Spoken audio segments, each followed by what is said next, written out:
Alright, I'm gonna wait until a little bit more of you guys come in before I tell you guys what kind of reading this is. Well, I guess y'all see the title, so maybe I could get started. But I'm gonna try something a little different.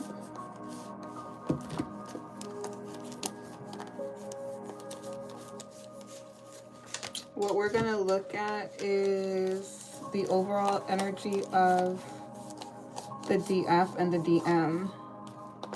Now, these DM readings are not about the person that you're specifically connected to. It's about your own energy. So some people could be connected to somebody who is in that energy, right, in the physical. But this is going to be what's happening in the 3D. So what that looks like is, whether you've met this person or not, it's still the energetic cord that's connected, because the masculine or the feminine who is connected to you, whether you've met them or not, is a projection of your own feminine masculine energy, right? And yeah, so you can be also the person bouncing back and forth within the reading. And then I read past, present, future. So for some of you guys, it's going to be one of those timelines. All right, we're almost ready.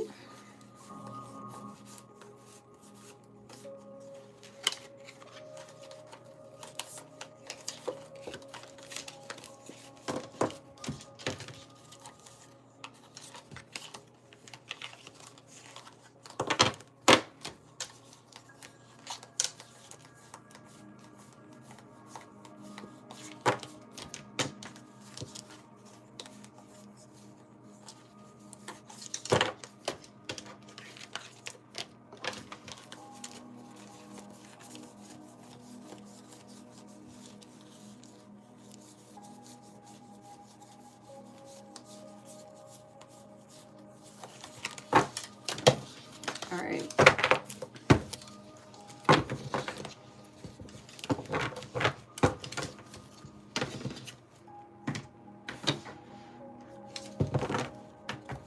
We're going to start off with the oracles. So we have the Starseed Oracle deck. That's going to be a message from Spirit for the DF and the DM. Holy Spirit Angel Guides, what do we have for DF? DM. What do we have?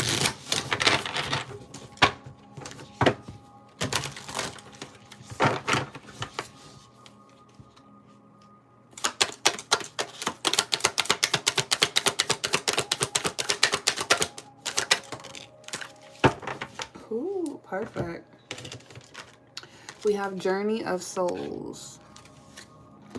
Advice from your higher self. Life is but a chapter in the soul's journey. Before birth and after birth, our souls embark on journeys gaining wisdom, evolving, and preparing for the next incarnations. The Journey of Souls card prompts you to view life from a broader perspective. It's an invitation to understand that challenges, losses, and even joys are all a part of a grander scheme of soul evolution. Trust in the process, embrace every lesson, and know that your soul is on an eternal journey of growth. So this lifetime is a continuation of lessons that you learned in the past lifetime. That's why we have karmic lessons, because this journey is about remembering who you are, right? So when you reincarnate, that's what's happening. That's why you have deja vu. That's why things feel familiar, because it's connected to your past lives. And you come into this lifetime sometimes to clear out or make amends with the things that you did. I feel like everybody becomes everyone at some point.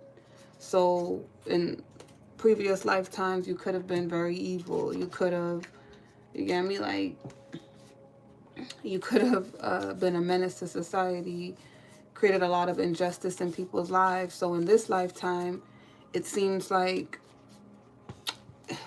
you're paying for that, right? Hi, TMF. It's like you're paying for that, but you'll have memories. Some of you guys will have memories of the past. So nothing happens by accident. It's like if you did those type of things in the past, it's like, it's not to say that your soul is condemned and you can never change. It's like you reincarnate so that you can make up for that and then travel into the next phase. But we're ongoing. We're never going to end. We're going to always reincarnate somewhere, right? So even though we don't take our bodies with us, we still keep our soul. And that soul holds memory or it loses memory. Regardless, it's on a journey, right? And it's like, that's what makes life meaningful, purposeful, just the fact that you exist. So we create, I don't want to get too deep into it because everybody's not there, so everybody's not going to understand. And it's for you guys to do your own research and get your own belief system around it, because everybody have different belief system. Some people are still religious, but they accept tarot into their routine. You get me?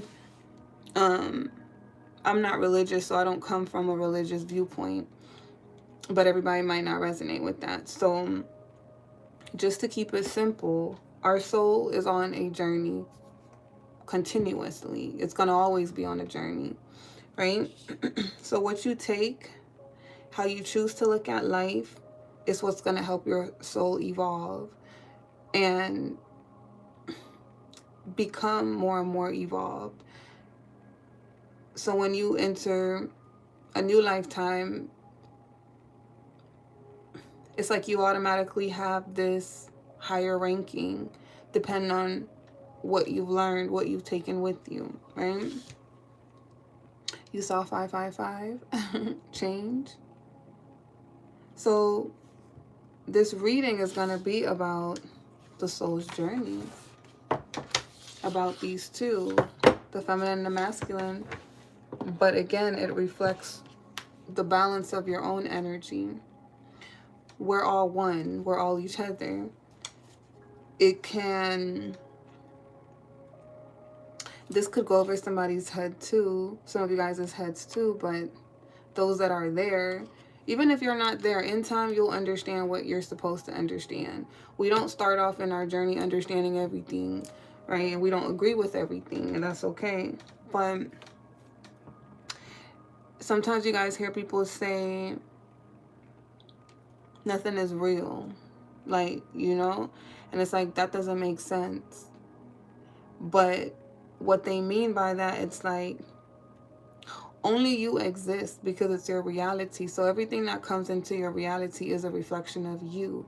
It's literally you playing out you in a past version or a present version or a version that you want to become.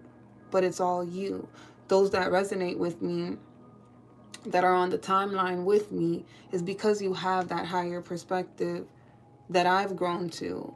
So I'm you, literally. So that's what makes me not real, because it's like, I'm not separate from you. I'm not, we can think we're so different, and you get me? But it's like, when you get to that understanding, you understand you are the universe. Everything in the universe is connected.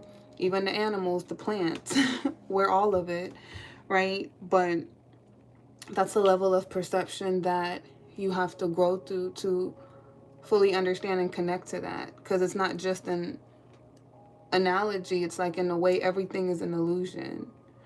So because it's your reality, that's how much power you hold, that whatever is in your reality that you don't want to be there, you can make it disappear. But some people can feel like they can't, they have no control, which is not true. That's the programming. Because the programming, the people who created the programming, if you guys watch The Matrix, they know how to control you so that you don't see your power. You don't tap into it, because if you have that understanding that nothing is real, nothing exists outside of what you will it to or want it to, nothing holds power in your universe, your own reality, right? So even that in itself, it's like a journey to take to come to that higher perspective of understanding. So enjoy life as much as you can, even through the difficulties, because that's what makes life interesting, fun, is that we conquer things, right? So it's like when you've made an accomplishment, something that was difficult, you rise above that. That makes you feel good. That makes you feel accomplished. You know, it's not about being impressive to others. It's not about the world seeing you as successful. It's about your own personal accomplishments and achievements. All right, what else we have, Holy Spirit, angel guides?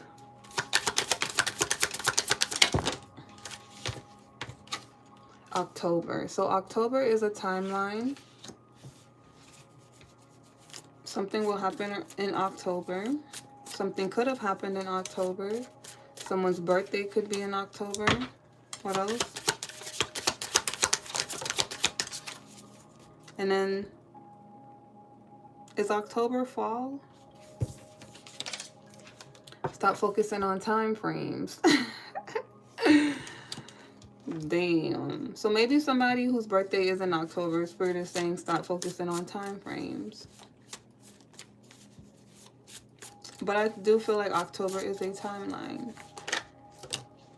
We have next month and we have within a month. So, different timelines. We'll come back to that and see what those are about. But I don't feel like it's all one thing. Something's going to happen in October. Something's going to happen within a month. Something will happen next month. So I guess the within a month and the next month is the same. Something is happening next month, for sure. What else do we have for Divine Feminine Masculine? We have time. You are trying too hard. Give it time. Hi, Cakes. Time. You are trying too hard. Give it time. So it's too much focus on when something will happen. I mean, I feel it. That's why it's been hard for me to do readings, because it's like every time I touch my cards, the energy gets heavy.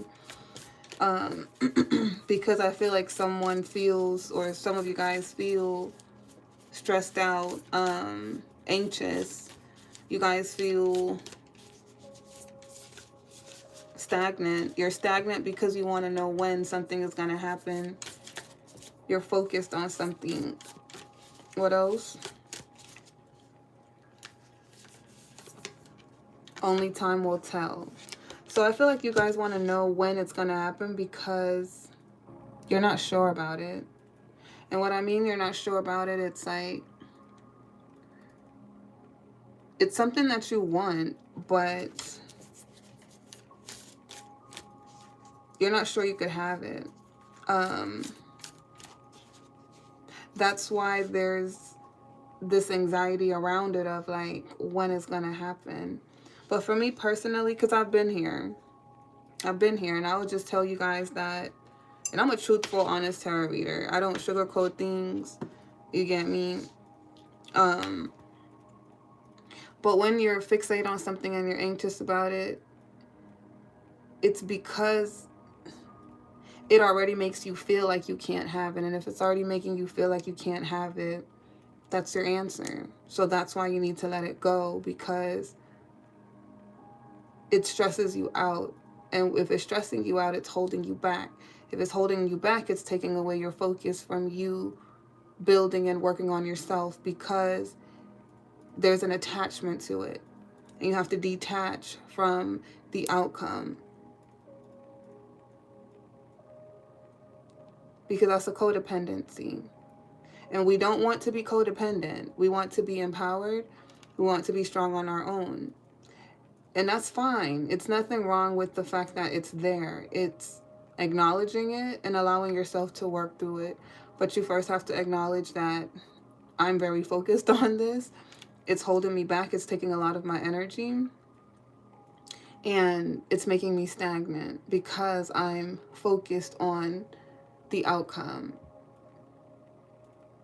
If you focus on the present moment, all you need to know in this moment is that it's not showing up for you. So if it's not showing up for you, there's no point, no need to worry about it. Don't give your energy to it. Thank you, Philip.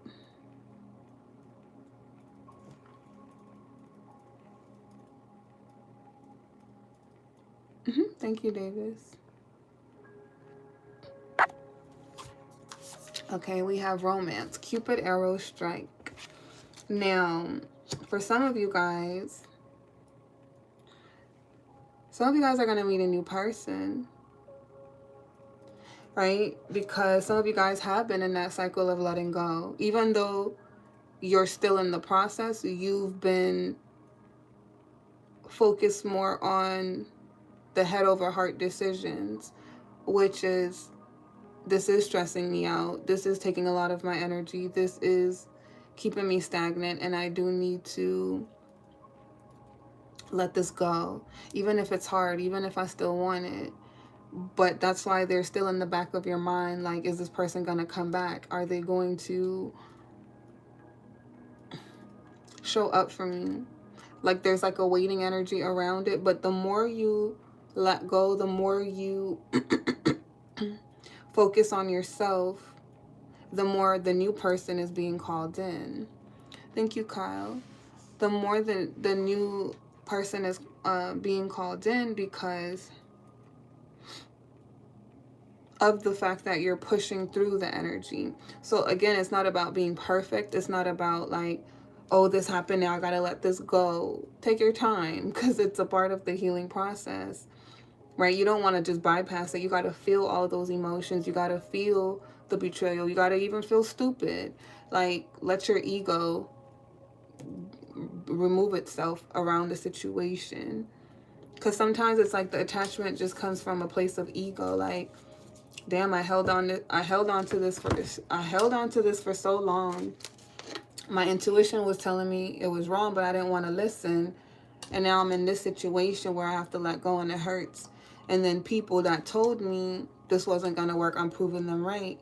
So it really be ego most of the time. It don't even be the fact that y'all really holding on. It's just the fact that you got to face the fact that you were wrong about them, or it didn't turn out the way you wanted it to, and you wish that it did. You get me? Again, I was there. That's the hardest part. Once you break past that, like, you know what, forget it. They're the fool. They lost out on something that could have been amazing between us, because I would have given them everything. And this is the last one, and we're going to get into the tarot. We have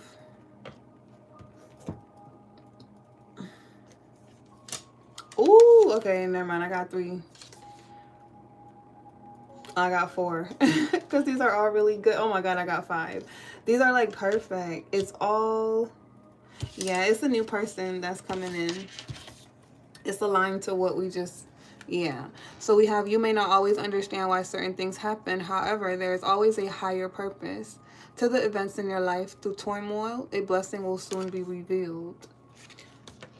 Now, that's the turmoil you guys are going through, is letting go of this person, because it didn't turn out the way that you expected, that you wanted. That's what you're really dealing with. Like, why didn't it show up for me? Why didn't it? But it's because it's not aligned to your higher purpose.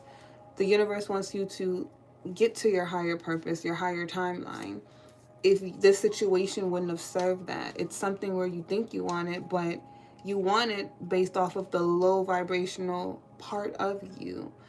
That energy needs to go because you're being taken somewhere else.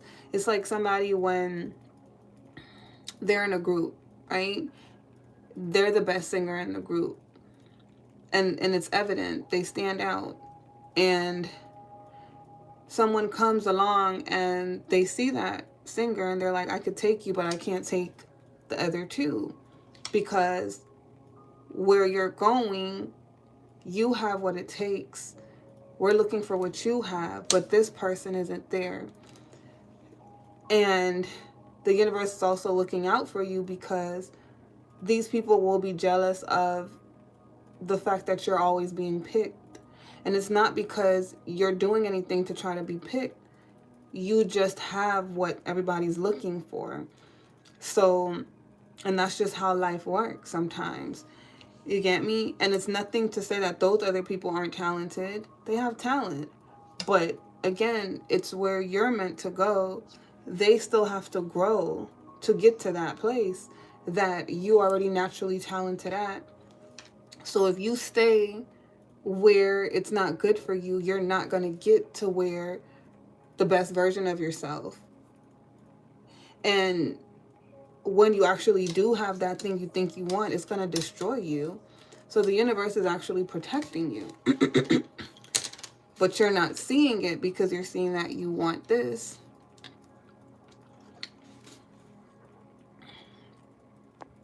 Right? But again, in time, you guys are going to let this go because your perspective is changing about it more and more every day. And the more you change your perspective about it, that you're actually being protected and something better is being given to you that you can't even imagine, right? Because now once you let go of those people and you let them know it's not personal towards you, I still love you guys, but this is my dream. Why should you hold back your dream because they can't go? You get what I'm saying? It's like that doesn't make you wrong. It doesn't make you bad. It makes them wrong for wanting to hold you back when you have an opportunity. Y'all all have a dream, but they gotta wait till their time comes up. They can't hate you for the fact that your time is here. It's yours. You get me? True friendships, they're not gonna be mad when you get something just because they can't have it. That's not love. Like, that's not love. So we have surrender. At times we must surrender the old before something new can enter our lives. Let go and all will work out. So you guys are going through that surrendering process because you can't be in two timelines at once. You can't be in the past and the present. You get me? Something is going to take more of your time and attention. So if you want to manifest that new love into your reality, you got to let go of the old one that wasn't serving you and call in the new one that can. We have soulmate. Your soulmate is already within you in spirit. Believe this and they will manifest physically, right? And that's what I told you guys before we started the reading, the journey of the souls. Your soulmate is you. It's you. So whatever you went through in this past connection, that was a reflection of your own wounded energy. That was your wounded masculine or feminine energy being projected at you, the things you settle for, right? And the toxic cycles, the way you felt about yourself, the way you gave, the way you gave, the way you took.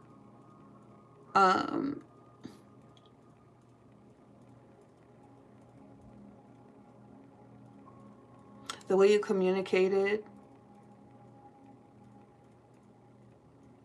But those type of things is what I dig into when I do you guys' personals. So I'm not going to go into it. I'm learning how to give you guys the information, but it's really you guys' job to dig deeper. Like, I can't sit here and always try to just break it down and explain it. That takes too much energy.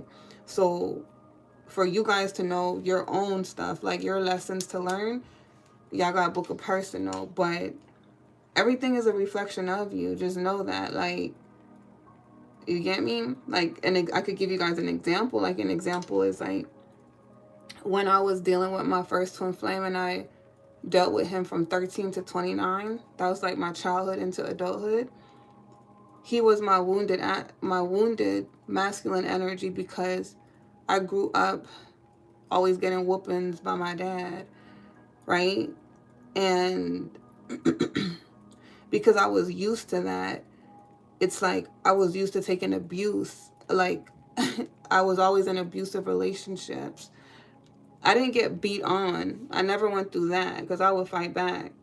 But verbally, like being put down and then being so forgiving, I accepted it because I grew up that way, like always being mistreated. So then it's like when you're used to that, your own masculine energy is wounded, so you're going to accept that. So the way that I operate out of my masculine energy was I was always the giver. I always showed up as a masculine, even though I was a girl. And I was girly to some extent. Like I still was submissive, but I was showing up as both energies. Like it's like the giving in me was my way of validating or looking for validation because of the fact that I was always being abused. So in my subconscious, it was like, I'm being abused because I'm doing something wrong. So I really want a safe space. So I'm trying to create the safe space for others instead of creating it for myself and setting boundaries and letting somebody else show up as a safe space for me. And then me allowing them in my safe space too. That was my wounded masculine energy. I'm no longer like that, right? I'm going to walk away the minute that I see it and I know my worth.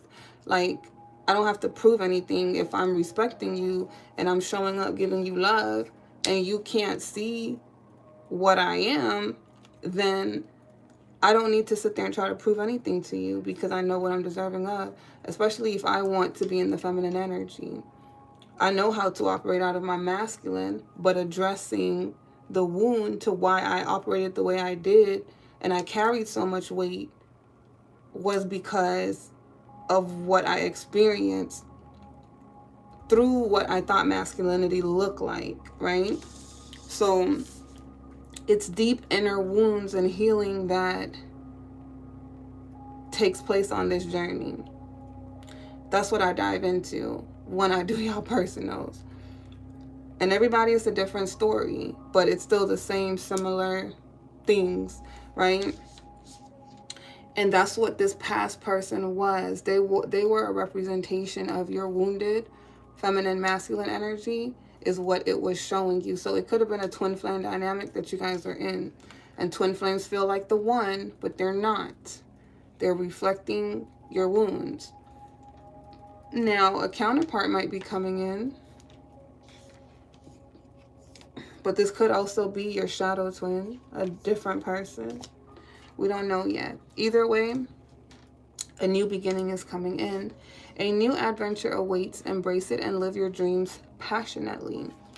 So this is going to push you into your highest timeline, this connection, where it's going to put you on that path towards your dream. Either it's going to inspire you, because love inspires you, or it's going to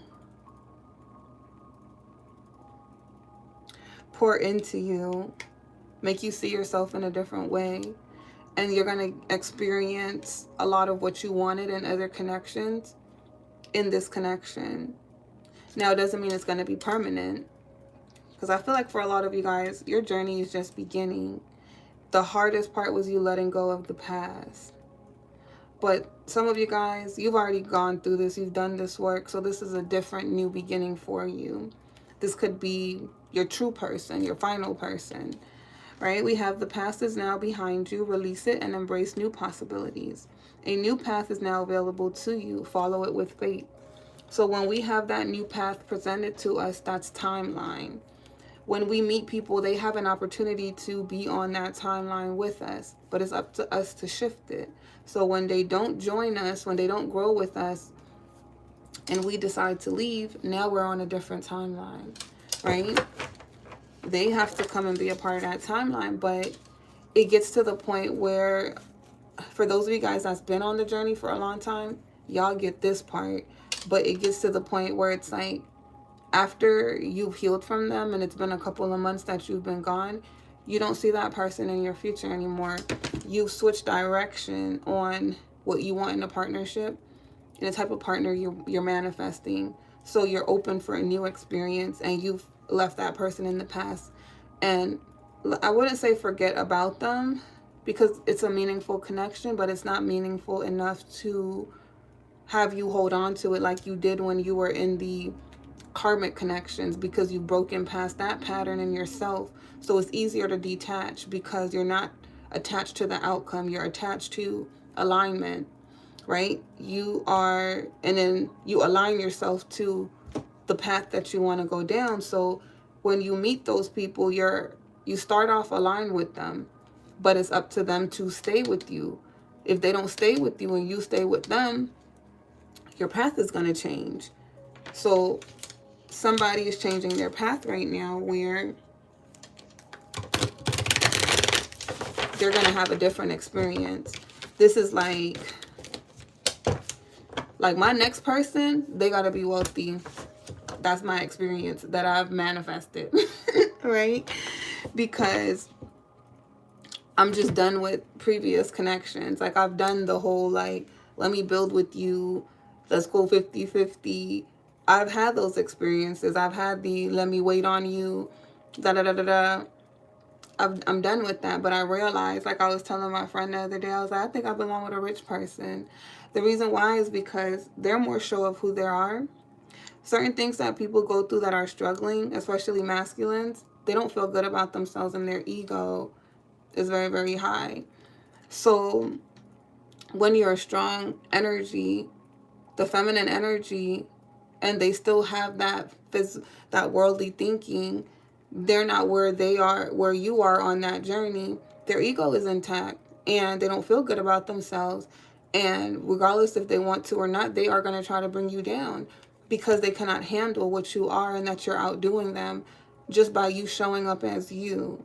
Because now they feel like they have to be taught like they're a child, right? It's like we could be the same age, but you are out partying, trying to show off, but you are still behind on your bills and you can't manage your finances because that was your priority. But me, I didn't give a fuck about what other people thought. I saved up my money because I plan on investing that into buying a home, owning a home instead of renting. I didn't care about what people was thinking about what I got and flexing the second that I got some income.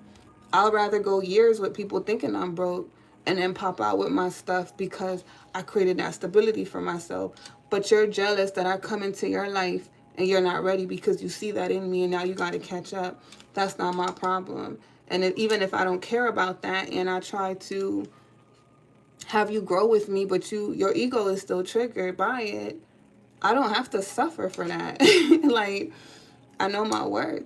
So I was like, no, my next experience got to be with somebody who is established. They got it together because that's who I belong with. I have a rich mindset. I have my stuff together, so I shouldn't have to wait for somebody to grow. I shouldn't have to feel bad about where I am, like, oh, I'm too strong, oh, I'm too powerful. We're not doing that. You get me? You find people that are on your level. Hi, Paul. But all right. So it's this journey is fun when you just really understand that the more you detach, it doesn't make you cold, but it's protection. Like, you have control of your universe, your reality. Nothing can hurt you unless you let it. Like, I don't even open up my heart. I don't open up my heart unless it's like, if I enter a connection, my heart is not closed off. I give you respect and I give you love. But if you're not opening up to me, I'm not going to try to make you open up. I'm going to express to you how I'm feeling like an adult. And if you don't make changes, I'm going to let you know that I'm going to walk away because you're not making changes. And then if you just think that I'm talking, I'm going to show you. And it's not out of maliciousness. It's not out of spite. It's real. It's like you didn't open up my heart for you because you weren't even showing up. So why would I open up to you? Do you get what I'm saying? It's like it don't make no sense. We did that stuff when we were falling in love, when we were unaware. But if you're aware, even if you're interested in somebody, if they don't give you a reason to love them, don't open up your heart, because you're going to set yourself up for heartbreak and disappointment. They're showing you who they are. Don't be delusional and then imagine what you guys are going to be or could be. So you could tell a lot about where a person is at on their journey by how they see you, how they show up for you, and even how they think, because that's how they could think about you. Like, they can have you in the future when they're ready because you're showing up, giving them love. In their mindset, in their perception, they're thinking that you're so in love with them, and when they're ready to offer you something, you'll be there, because that's where their perception is. So it's not even that they don't want you sometimes. It's just the fact that they can't match your energy. And you need to be the one to be able to see that it's not aligned to you and what you want and move forward. Prevent the heartbreak. They're going to be heartbroken because they didn't listen to you, because they didn't put in the effort and they knew you were special. But you're not going to be heartbroken because you gave them the opportunity and they didn't open up. So you didn't open up, right? Okay, we have the Magician. What else? King of Pentacles sideways, Page of Wands. So this is masculine energy coming out right now.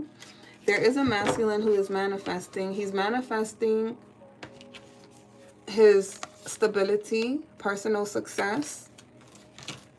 This is the direction he's moving in, Page of Wands. So he's very passionate. I feel like he's in a feel-good energy about what he is manifesting. So he sees the vision in his mind. He's excited about what it could be, the possibilities. Now remember, like how I said, this is your own, if you're a female, this is your own masculine energy pushing you forward. You are thinking about the stability that you want and how you're going to create that in this journey you're going to go on yourself, on how you're going to go on your solo journey and create this stability for you. You're not depending on somebody else to build with you. You're doing this all for you, getting excited about it. And if you are masculine, this is how you're feeling, right? We haven't gotten to the feminine aspect yet, but the feminine in this storyline will be that reflection of you. So that's how this works. When I do these type of readings, this is how it works, where you could look at both of your own self, right? Because it's aligning to you. Now, it doesn't mean these two necessarily already met. This is just where they are in the storyline. But some of you guys, it could be. So there's this in-between energy. So I do feel like the feminine is also in this energy as the masculine is in this energy. They're both heading towards this new beginning, but for both of them, but specifically the masculine energy, it's about them. They're thinking about their household, their comforts, right? What else? Ooh. What kind of love they want. They're thinking about the love that they want. They want a love that is so connected. They want somebody who connects to them on a soul level, where they're very much intertwined. Someone wants that connect. The masculine wants the feminine to look at him with admiration, where she adores him. He wants her to be able to rest in his energy, to be secure, to feel secure. But most of all, it's like he wants her to hold on to him until they're old. So this is a loyal masculine. This is a masculine who is looking for loyalty, but he desires to be loved. So who he gives his heart to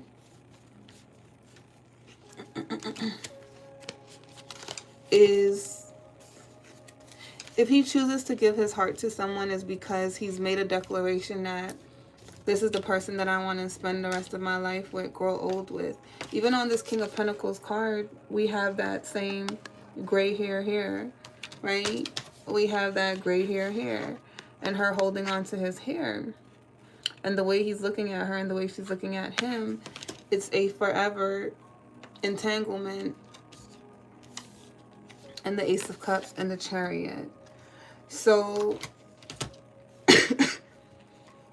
this is being manifested because this King of Pentacles is thinking about this.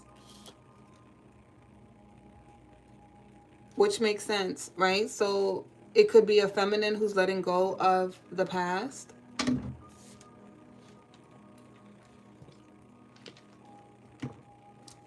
So if you're male, this could be in your own feminine energy where you've had to let go of people who were mistreating you the way you were loving them.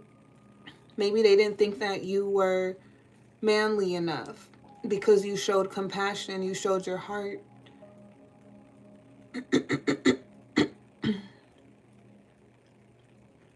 And it's like that person could have pushed you into the direction of really tapping into your masculine energy, because they made you feel like you didn't have enough, right? Like you weren't, sorry, y'all, my throat.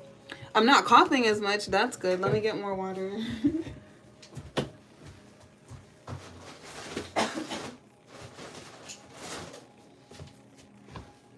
They were making you feel like you weren't enough because of what you had. So it kind of like inspired you to not necessarily do it for them, but thinking about the type of love you want. It's like you want someone to look at you with admiration. You don't want someone to put you down. And this is what is pushing you to build yourself up into this King of Pentacles.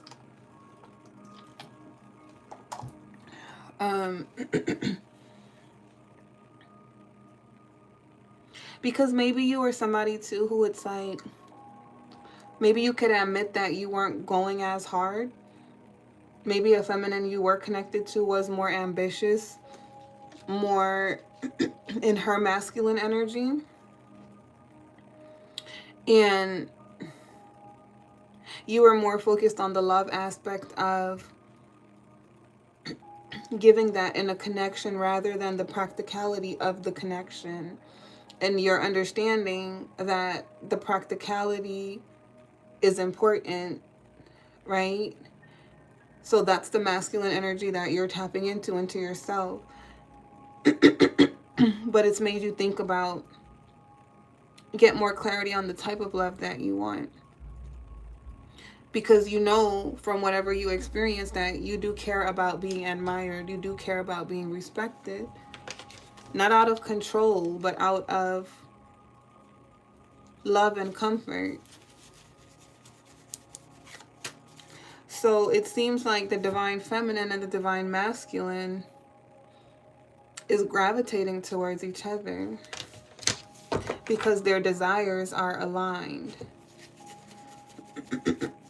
What else do we have? Why is the Chariot here? Oh, I saw the Hierophant, so that's spirit. Yeah, it's that spiritual connection coming in. Oh, Eight of Pentacles in the reverse. Why is Eight of Pentacles in the reverse? Six of Wands. Something didn't work out. Something was not successful.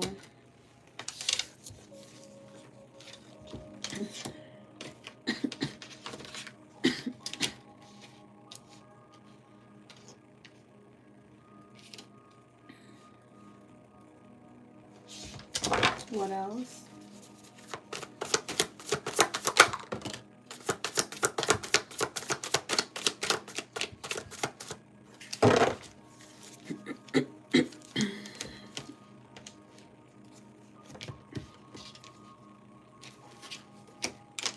Okay, so on the masculine side, I'll say this. There's two energies because remember you guys are on different timelines.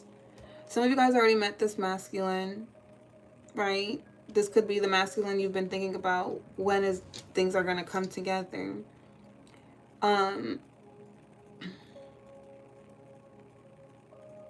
You feel a different connection with this person. Now, some of you guys saw, when you met this person, you saw the King of Pentacles in them. And, hi Stacy, you saw the King of Pentacles in them, but they weren't working with you. It seemed like they were resisting the connection. They weren't really giving you the attention that you wanted, and it was making the connection not work. And it wasn't making sense to you because you felt it. It's like, we work well together. We can work well together. But, and it's like you could have felt that they were attracted to you. You felt all of this, right? All of this energy, it was manifested. Oh, so some of you guys, y'all already met your counterpart. It's that King of Swords is your counterpart. Your true counterpart. But they didn't show up that way, so it confused the connection. They could have came off like a player because they were in and out. They were not really stable in the connection.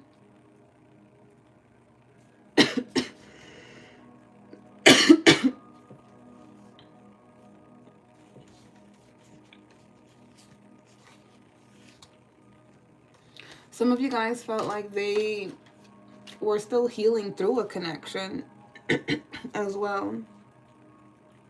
You feel like they still had passion for someone else. That's why they were in and out. This is what the feminine recognized.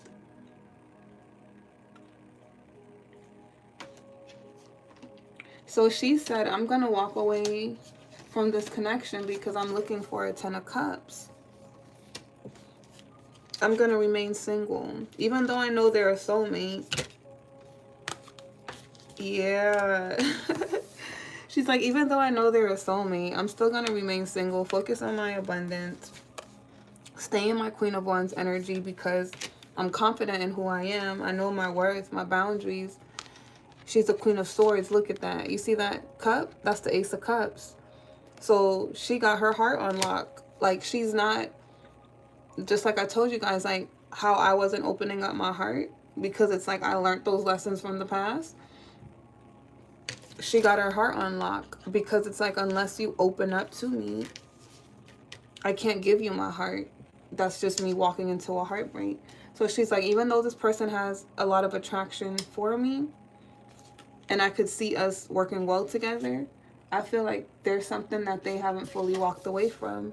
They still have passion for something else. It's still lit. And it's like, you can be letting go of someone and still be attracted to someone else. You get me? Because you're still in the process of letting go. When I met my true twin flame, I was letting go of my first twin flame. Still had a lot of love for him, but I knew I didn't want to go back to him. I knew I was really done with him. But going through the pain, the process of letting go and realizing that, like, it's like I was still healing through it then, I would say like that. But I attached to the shadow twin because we were connected. We kept connecting. We kept talking and gravitating towards one another. So I loved him more than I loved the first twin flame because he gave me a lot of things that I wanted out of that connection that connection didn't give me. So it showed me why I was wasting my time in that connection. But in this case, this masculine, he had just met the feminine and was still connected to the past. But the feminine, she recognized it in him. He's not over something. So I can't give him my heart. My lips is dry. I have to walk away. So she did not have, she didn't have,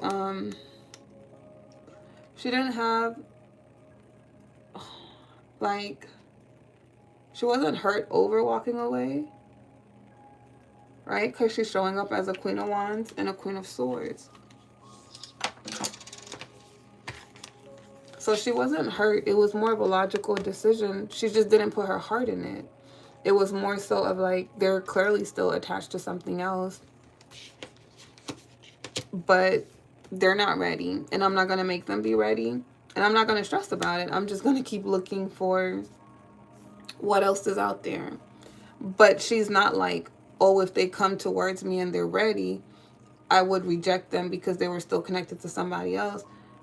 The feminine is just more so like, once they heal through whatever they got going on and they can open up to me, then I'll open up to them. But they're just whatever right now. So I feel like she felt the connection, but she did not give her energy to the connection. Does that make sense?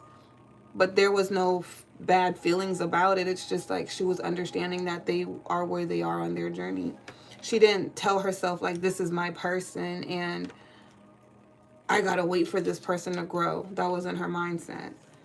She was like, I got things to do. What's mine, it's mine. But I'm gonna work on my abundance. Hi, Cakes. Good night. I'm gonna work on my abundance because I'm an empress, right? So she knows her worth. And we have Four of Cups and we have the Emperor. And she's like, I'm going to hold back until I find my Emperor. Now, going back to those of you guys that are leaving an old connection and meeting this person, that you haven't experienced this yet, right? I read it like that because it's coming out as present energy for the group who've already experienced this. Those of you guys that are about to go on this journey, this is what it's going to be. It's a journey with this counterpart. It's not like the twin flame, but it is a journey as well, because just like you're getting over this connection with this twin flame, this past person, and you meet this new person, that's the energy they're going to be in as well. But I just think that you're more spiritually aligned and in tune to where you have more insight. This person is not fully awakened yet. So you would be, the feminine energy will be awakening the masculine energy. And then they would further do that work. But they're going to make mistakes along the way because they are not, they're not ready.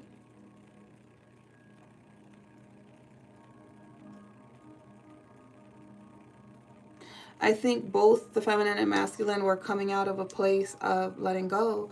Because you got to remember, they also felt like, thank you, Big Heart. They also felt like, as we start off with the masculine energy, where he's like, I want someone to look at me with love. I want someone that's going to truly, really love me. And she could have been feeling the same way too. So they met each other, they manifested each other, but it wasn't the right time because he was still letting go of that past person. It's like, you know, when somebody is a couple months older than somebody else, or they got through something like 11th grade, 12th grade. Those are two different grades. 12th grade is out the door. They just graduated this chapter, but they're not done with school. They still got to go to college. But that 12th grader is now in the energy of like, okay, I got to sign up for college. You get me? And get ready for my first semester. So I got to focus on that. The 11th grader is now going to 12th grade. So they're right behind the 12th grader, because then now after they graduate 12th grade, they're going to be in college too. And then when they're both in college together, they're both in the same space. So he's going to catch up, but he is behind her.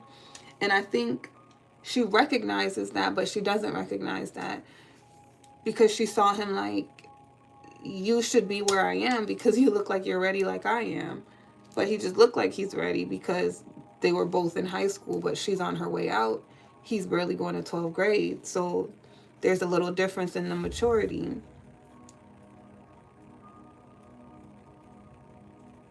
Right? So,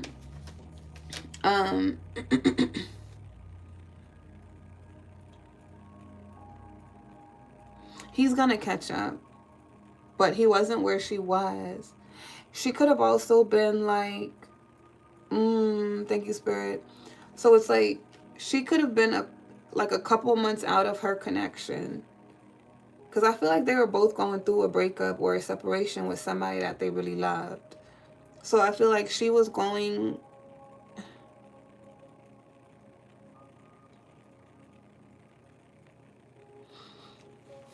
I feel like she was going through her breakup, and then maybe she hit the point where she was like, yeah, I'm really done with this person and I don't want them back, because when I look at things, like, they never really was giving me what I really wanted.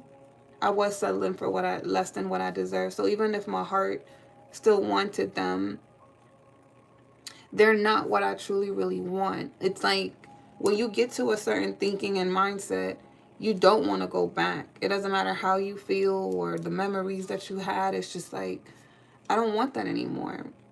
I want more for myself. So her just hitting that part, he was just at the part where it's like, I'm leaving you alone. We need to leave each other alone. But he wasn't done. Like, he could have still been easily pulled back in because it was fresh. And then he meets her and she's like, you're in two different places at once. I could clearly see it. I don't got time for it. Do I think you're a bad person? No. But am I going to waste my time here? No. That was her energy, right? That will be her energy. So I don't think this feminine is going to recognize that this is her counterpart.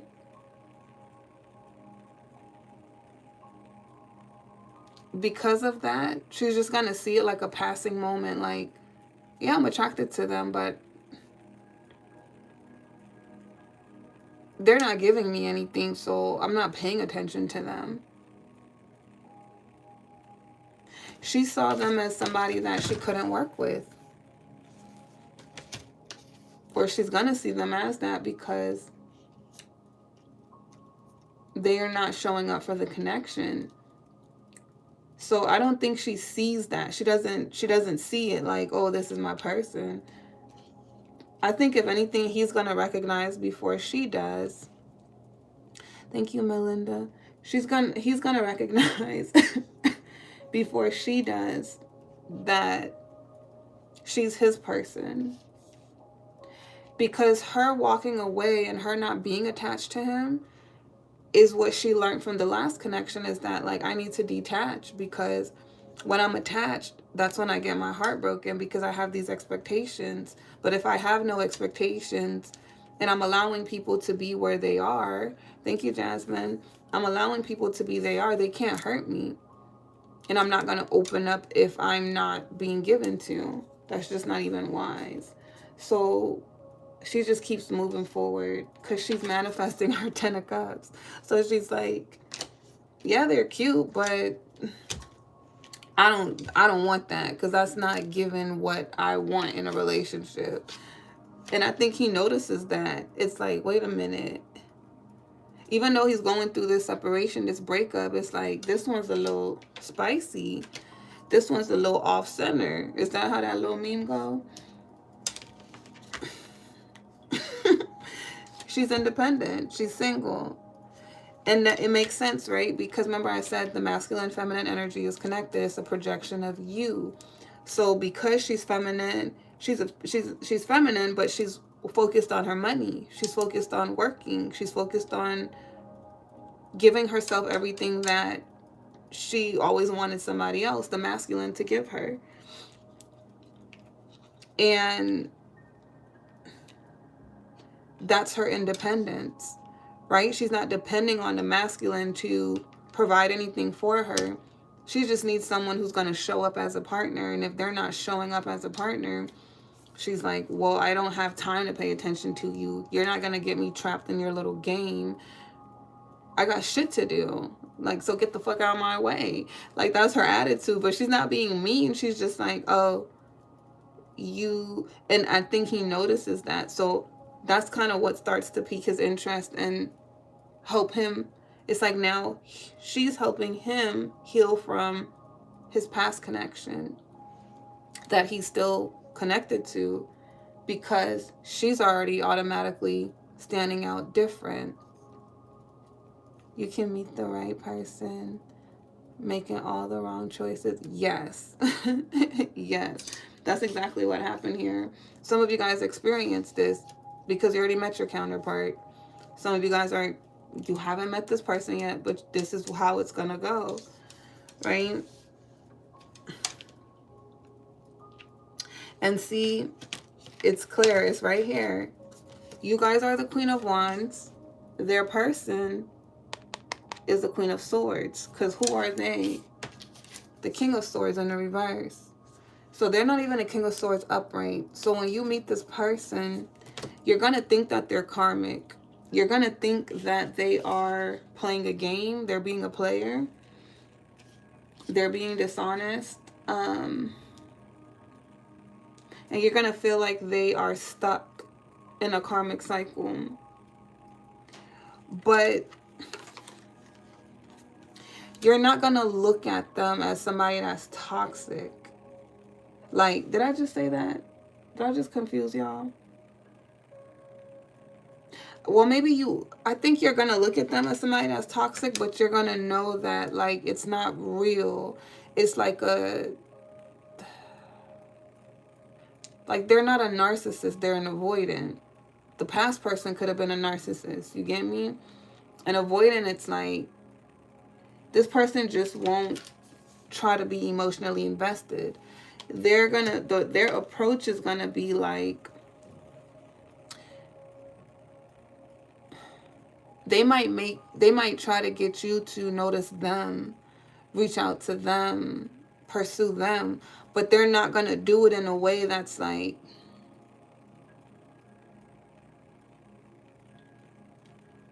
manipulative upfront. How do I explain? Like, because they are being manipulative, but they're not being manipulative because they actually really are interested and they like you. But it's like, they're used to people pursuing them. They're used to people wanting their attention, their time. They don't have to work hard for nothing. This is like a boss, right? When the boss steps in, all the girls, all the ladies, and then he's handsome too, they all want to like throw their panties at him, whatever. So he's used to that. So his expectation is that if I give her a little bit of attention, she's going to give me attention. So that's what slaps him in the face. It's like he's thinking she's going to be on him, but she's not. Because in her mind, it's like, I'm not going to chase you. If you give me attention, I'll give you attention. But if you don't give me attention, I won't give you attention. That could look like if they follow each other on social media, he can look at her stories and she'll see, oh, he's looking at my stories. But then he stops. He disappears for like 2 weeks. So she stops looking at his story for 2 weeks. It's like she's letting him lead and she's following his patterns. But he's expecting that she's going to keep doing it. And then if he starts to talk to her, he might leave. Not because he's ghosting her, but giving a little bit of attention at a time. And then thinking that she's going to be double texting. But if he disappears for a couple weeks, she's not chasing him down. She's just like, I'll talk to you when I talk to you. Because she's not emotionally invested. You get what I'm saying? So that blows him because it's like, wait a minute. What's going on here? And he might even think she's playing a game, but I don't think she's playing a game, and I don't even think she's mad. She's just like, she knows she's looking for someone to show up for her the way she wants to, because she's on a mission and her heart is on lock. He has to unlock her heart. But see, I think the way he sees her, because these are both of her, but these are also two different people. So the way he sees her is as a Queen of Swords and a Queen of Wands. And remember, he was dealing with a Queen of Swords. So she's double the person that she has, what the other queen had, and she has more, because she's also this very magnetic, attractive, alluring feminine. Her light is really bright. She could be someone who's always smiling, who always seems to be happy, encouraging, uplifting. She just does her own thing. She's in her own world. She has this confidence that's like, she doesn't care. She's going to do what she wants to do. She's free in her energy. She's definitely a light though. And I feel like he's attracted to her light. He's attracted to her because he's like, she stands out. She's different. And I see this Queen of Swords in her. So she has qualities of that person that I've been attached to. And, you know, he was dealing with a Queen of Swords. She could have been cold. And it could have been a connection. Their connection was toxic. I feel like they're twin flames. Because my twin flame and counterparts are different. I don't have the same belief system. If you guys want my take on it, check out my playlist called Twin Flame and Counterparts. Right? But I believe counterparts belong together, not twin flames. They're a different connection journey, and counterparts are a different journey. But this was his twin flame he needed to let go of, and he thought his twin flame was the one. But she could have been more colder, right? Because air energy isn't as emotional.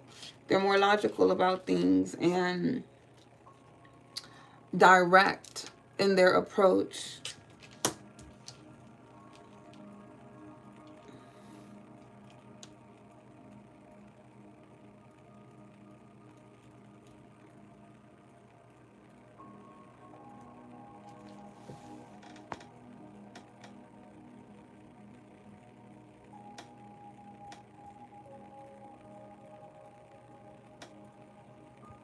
Yeah, but that's what makes it a journey, is the fact that they're aligned, but they're not aligned, because they're both in the same space. Like, it's about choosing growth, right? But sometimes you can't see things because you're blocked by something else.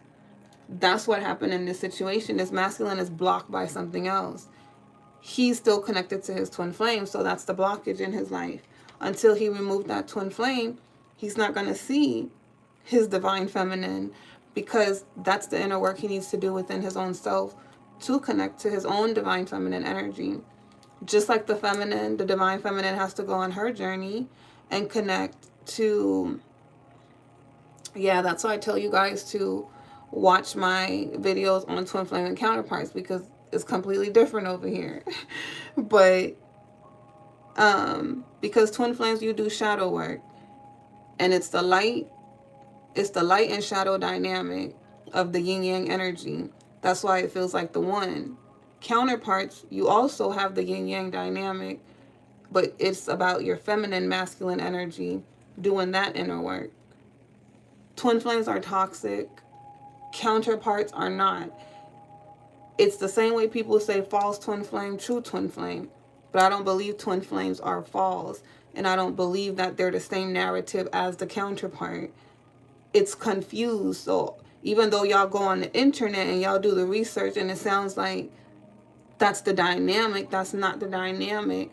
That twin flame dynamic, yes, is with your twin flame. But we have multiple twin flames. And then you do have a true twin flame. That's when your journey really begins. But that twin flame is your shadow twin. And that person breaks your heart and betray you.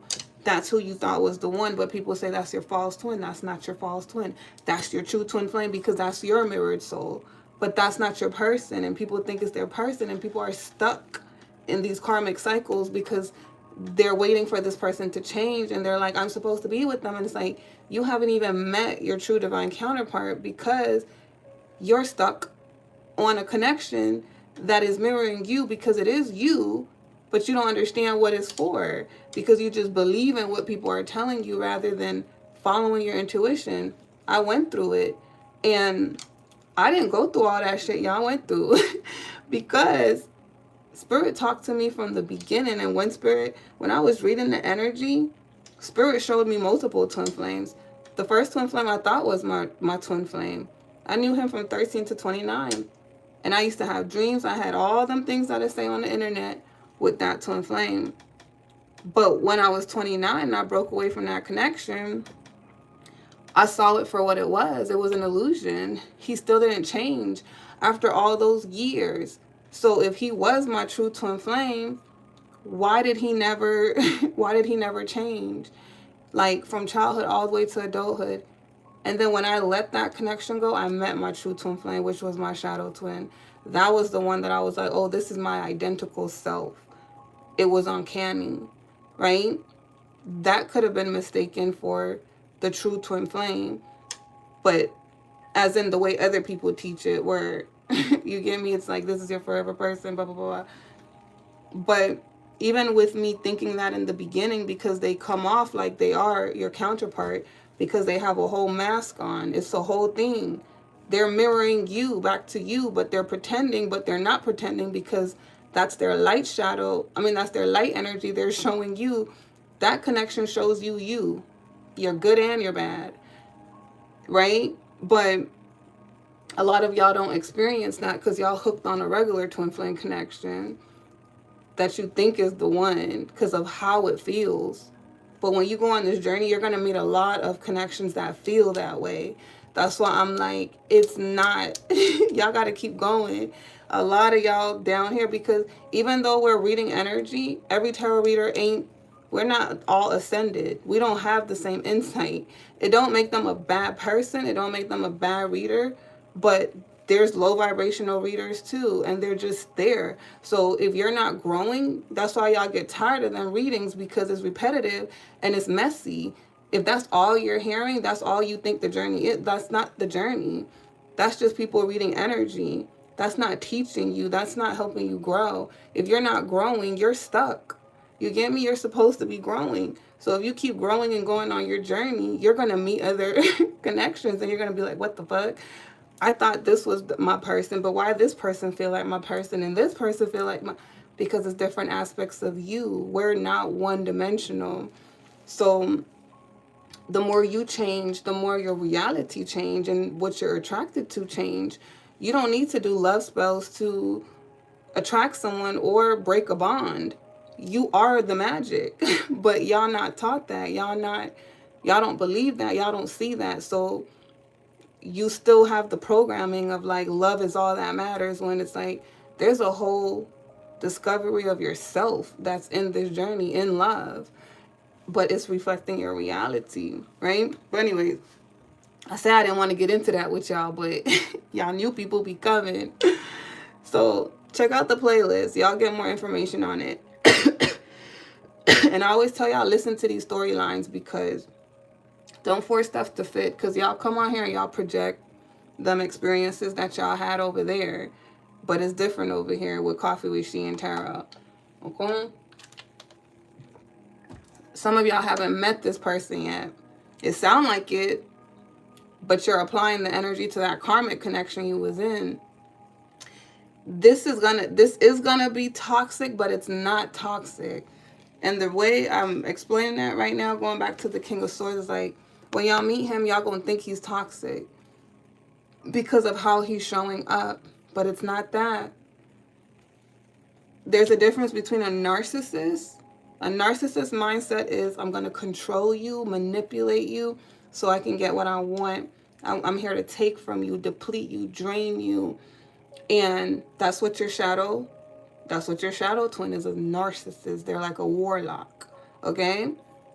The avoidant twin flames, they're more so of like, they manipulate you to be hooked on them, but they're not intentionally trying to hurt you or none of that stuff. There's a lot of genuine love there, but it's more like an immature, childish type of love. Like, they enjoy the chase, you chasing them forever. You get what I'm saying? Those connections typically have a chance in the future, but they take so long to mature. By the time they do, you won't even want them. But the shadow light twin dynamic is an empath and a narcissist. It is a warlock and a witch. It's a very powerful connection because that is your duality, your yin yang energy. That's your light and shadow. The light energy is empathetic, so they're delusional about the fact that people are evil out here. The shadow twin is selfish. They're a warlock. They are narcissistic. They're greedy because they've been hurt, so they tuck away their light. So when they find their light and you find your shadow, now the delusion breaks, because what breaks the shadow twin for him to tap back into his light and go on his journey is the fact that he hurt his light twin, who was who they said they were, who was real. But he played a game because that's what he does. He morphs into whoever he's with so that he could get what he wants, but he did it to the wrong one.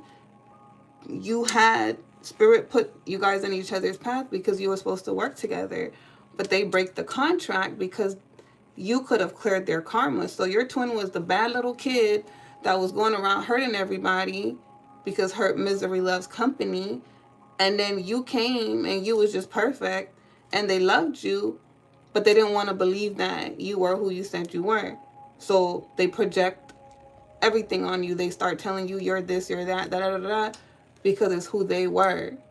And then you're like, what the fuck? Like, how are you so perfect? And now you turn it, but you got hooked because you were like, this is my person. And you want them to be that person again. You get me? And it's like, that's why y'all be stuck there. And then everybody's telling y'all, oh, they're going to come back and da-da-da-da-da. And you believe in it, waiting, like thinking this person changing. That's the counterpart energy you're hearing and you're applying it to them. They ain't changing. Not when you sitting there waiting for them. They're not changing. You got to change. So when you change and you really let that person go and you get into union with your counterpart, that's when that narcissistic shadow twin change, because that's their karma. They have to watch you be with somebody else when they could have loved you. And they did love you in their own crazy, twisted way, but divine union between twin flames is a soul thing. It's about you coming into union with yourself, accepting your duality, that you are light and shadow, because the empath, now that empath breaks and that empath starts to become angry and tap into their rage and face their shadow self, which happened through their twin flame dynamic when they got betrayed. Because now you see the world ain't peaches and cream, it's not love and light. And the twin hurting you, and they recognize that they were wrong, you were never playing, you were real, that hurts them. Because it would have been easier for them to know that you were playing with them, that you were manipulating them, the lies they told themselves. So that's that karma unfolding on them.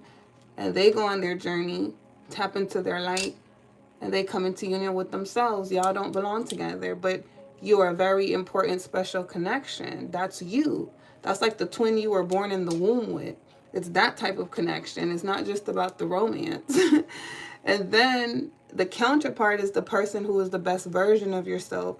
They're who you grow into. But you wouldn't have grown into that person if that twin flame didn't hurt you. And you didn't learn how to balance out your light and shadow energy. So twin flames and counterparts are different connections. So because of what you experience in the twin flame, you're going to think the counterpart is just like the twin flame. It's like Stranger Things, the upside down world and the real world. It's not the same, but it's a version of it. So the counterpart is the deal real, the real deal. The twin flame is not the real deal, but they are you. You get me? So it's not fake. It's not, nothing about it is fake, but they are a counterfeit. Like, Like, they're not your match. Not for real. They're you. You get me? So it's different. It's different. Y'all get it now? We both need to be passed over. Yeah, so there's also twin flame counterparts. Those connections are rare. Most people don't come into union with twin flames, but some do. It's not impossible, because the journey isn't about, oh, you can't be with your twin flame, or you got to choose a counterpart. It's about you loving yourself and aligning yourself to what aligns to you, not a person, aligned to the energy. If that person changes and they're on your timeline and it's meant to be, then you could choose them. But it's about them being on your timeline and the right energy for you. But most of them don't change until you've already outgrown them. Like, I'm never going back with my twin. You get me? We've been broken up 2 years. Our journey, I've known him for 4 years. I met him 2021. We were together 2 years. It was a long distance relationship. He went to jail in the middle of us. I think the first 3 months of us talking, I stood by his side. He came out of jail. And the first time I ever met him was 8 months into our relationship. I moved to a whole nother state where I'm at now. Visited him in jail. So that was the first time I met him, was in jail. And he always wanted to tell me something, but he couldn't because of jail. But it's like, I could see it in his eyes. He loved me, but there was a lie he was hiding. And the lie was that the life he told me we were going to have, he never really believed we could have it. And he knew he was going to break my heart. But it's like, he didn't know how to do it, but he didn't want to do it. And the crazy thing is, like, the cards told me he was going to do it. But I was learning so much about myself, us, the connection, the journey, that I didn't trust my intuition, but I knew the whole time it wasn't really what I thought it was gonna be. You get me? But anyways, he came home after 2 years. We was already having problems because it's like he was trying to start fights so we could break up. I realized that later. This was when I was still a Queen of Cups. This was when I was still very empathetic, and I didn't get it. For one, I never been with somebody in jail. For two, it was like I was still naive because it didn't make no sense. Like, you loved me. You gave me so much love. You promised me this future, and you knew that I didn't care about what you had. You knew that I was going to work with you. So why are we having these problems now? Like, you're finding any reason to project. And then we broke up, but then we got back together. He came home. We lasted November, December. We lasted a month. Because my thing was always this, whether you're twin flame or not. And he knew he was my twin. We acknowledged that. He didn't know about twin flames. We learned together. But we acknowledged who we were to each other. And he even, that's how I know we have multiple, because the same experience I had, where he dealt with another twin flame, he had the same experience. But the only difference was I actually healed past my twin flame. He didn't heal past that twin flame. So he ended up going back to her. Like, you get me? But that was after we broke up. That's just something that I found out later on. But it was like, we only lasted a month because so many things came to light and his mask was falling off. And I always told him, like, if you ever stop loving me and showing me, like, if you ever stop being what you're giving me, it's gonna be done. So he never hooked me. It was, I loved you. I didn't fall in love with him. I was choosing to love him. And it's a difference. When you choose to love someone, you're in control. I'm choosing to give you my heart.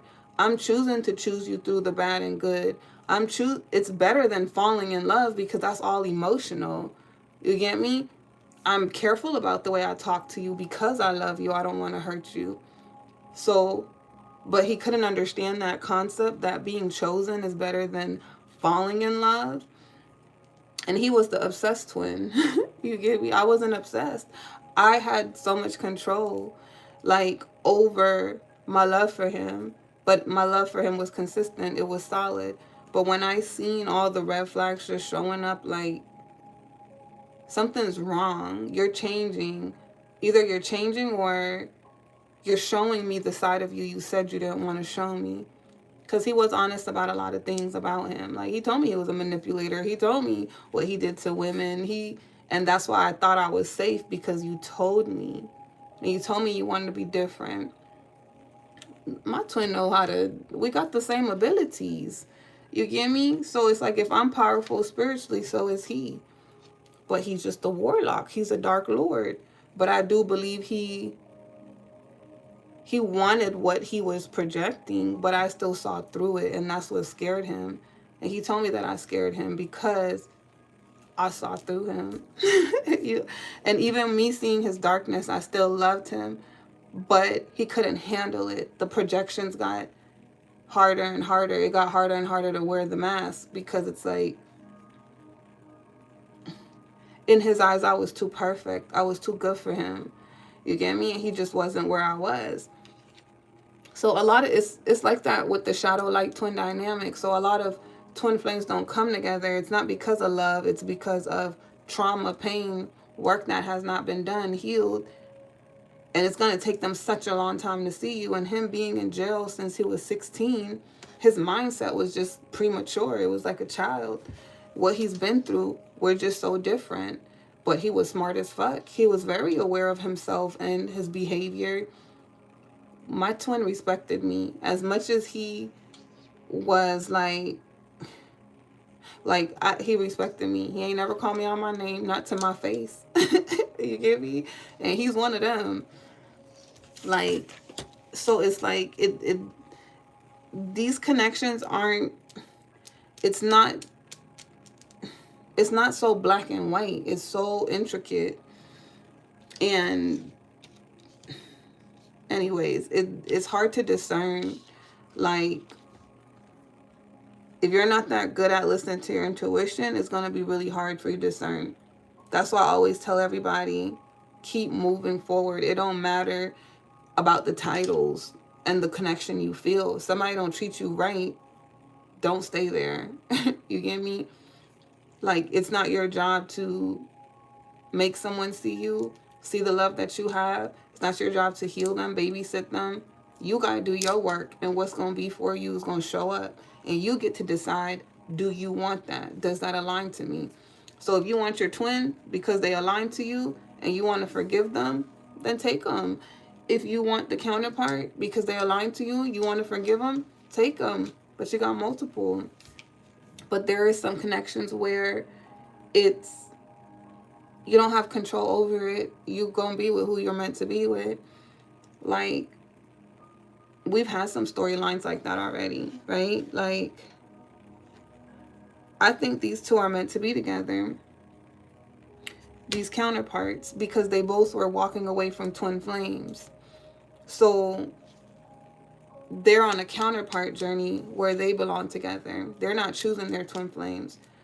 Their twin flames were what they thought they were looking for, but they were actually looking for the opposite. They were looking for someone who actually really had those qualities, but the twin flame wore a mask like they did. So remember, we got an empress and an emperor that came out, right? And she was like, I feel like this King of Pentacles, they're a King of Pentacles. They're my person, but they're not showing up that way, and I can't wait. But that's because they were still dealing with their twin flames. They're confused because they thought this was their person, but there's so much conflict with the twin flame. So that's why they were able to gravitate towards that feminine, but that feminine seems so different from them at the same time.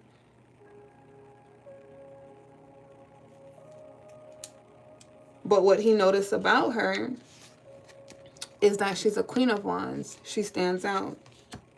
And she's independent. And she walks away from him. She doesn't treat him like how all the other feminines treat him.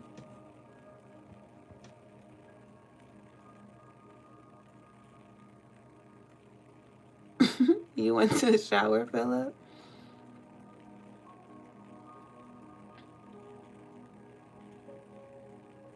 Exactly, boss lady. Yeah, it was anything but funny.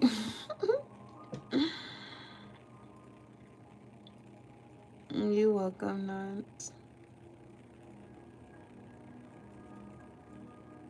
Exactly. Love is a choice. You have to choose each other. If they don't choose you, move on. Because you want somebody that's going to choose you. Exactly. It's like this journey is about shifting your perspective. Somebody said, why pick to have a child with someone you don't want to be with forever? See, the thing is, like, you gotta take forever out of it. No one's a possession. People change. People outgrow each other. I was married from 21 to 29, but I was with my ex-husband from 19 to 29. When we were with each other, we already had problems before we got married, for one, but that's the whole conditioning. Children and the way we have children is a whole conditioned mindset. Babies come into this world because we're meant to reproduce. You don't have to be in love with somebody to have a child. You just have to have unprotected sex. You get me? But the world tells you, like, you need to be in love, you need to be married, da da da da da. But I feel like you should make a child out of love. But it's like, people change. You can't expect things to last forever. Even if you settle down with someone you love, even if you get with your divine counterpart, things can change. Like, you get me? It doesn't mean that y'all have to end on bad terms and like the love is gone, but maybe you don't want to choose each other anymore. I mean, but in this case, I think this is a lifetime relationship, right?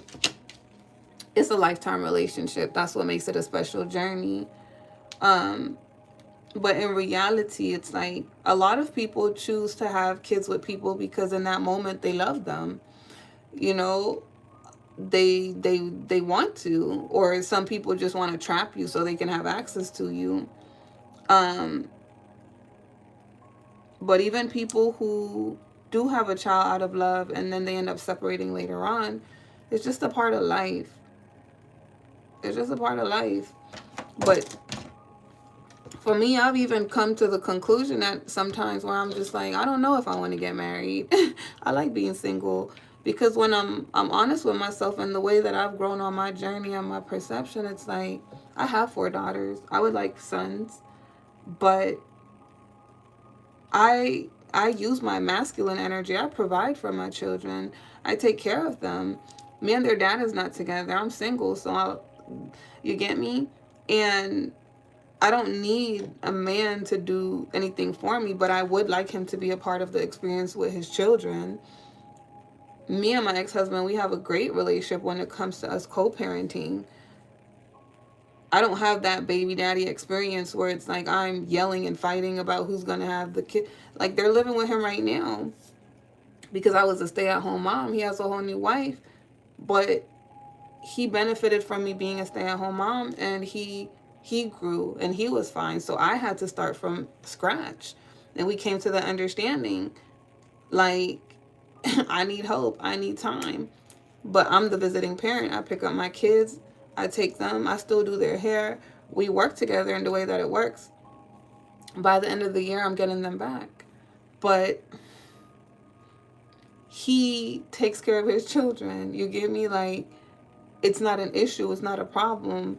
Whatever he's going through, it don't matter. It's like, that's his responsibility too. So I think it's about picking a partner that you know is going to show up for those children at the end of the day. I still want more kids, but I'm not going to choose someone that I know is not going to love their children if we ever separated. You get me? Or we couldn't be great co-parents. Me and him are both mature about the situation. We don't have no fighting, no drama. We barely talk to each other.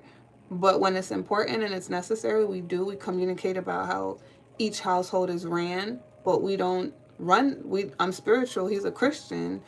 We don't have the same belief system, but I don't talk down on his, he don't talk down on mine. But he don't agree with everything that I do, and I don't agree with everything that he do. So like, he don't want my kids to have crystals and things like that. I do. So when they're with me, they're gonna have that. But they don't take it to his house. So there's respect. You get me? Mutual respect. I have a great relationship with his wife. We have a group chat. So everything that I update them on, I share it in there so she's up to date. You get me? Like, the communication is great. Everybody is cool. And the person I would allow in my life, I would hope he would have to get with the program too. Um, and I've even, you see how that dynamic is like that? Like in codependency? I mean, co-parenting? That's my ex-husband. But I would have a child with somebody who I don't necessarily want to be in a relationship with, but I know that you're a good candidate for having children with, because I want more children, because my journey is about me at the end of the day. And I want them to have a father figure. So if I have sons, I would want to pick someone that I love who they are as a divine masculine. I would choose them to be the ones to instill those practices and discipline in my child. But we don't have to be in a relationship. We could be friends because I might want to be single. But again, my journey is about me and what I want. So it don't have to be that program way of society saying you gotta be married and have kids and da-da-da. Fuck what people think. People gonna judge you regardless. Some of y'all might be judging me saying that right now. Do I care? No. Because it's my life. And we have a level of perception, and that's what higher thinking looks like. You have the understanding that you're free. Your reality is yours. But so many people are trapped in a reality that they're submitting to other people's belief system and wants and desires for their life. But again, when I talk off of you guys, when there's a question that stands out, that's not projecting at y'all. That's just how I talk. It's just information I'm throwing at y'all of thinking from a higher perspective. Because some of that had nothing to do with the question. I know that that's not where you were coming from, but that's just how I go with it. You get me? Because it's more so of having the understanding of, like, again, don't attach to forever.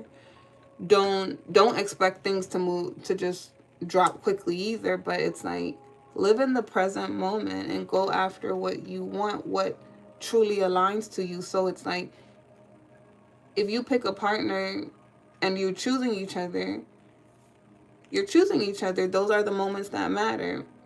But pick a partner based off of someone who you know is going to show up for you and those children at the end of the day, regardless of what happens between you. Rather than having a child with someone, they separate from you, and now they don't take care of that child, and all the workload is put on you. And now you're angry and bitter because it's so, you get me? People just want different things, and you just gotta be prepared for anything. Not hope for it. Be prepared for it, though.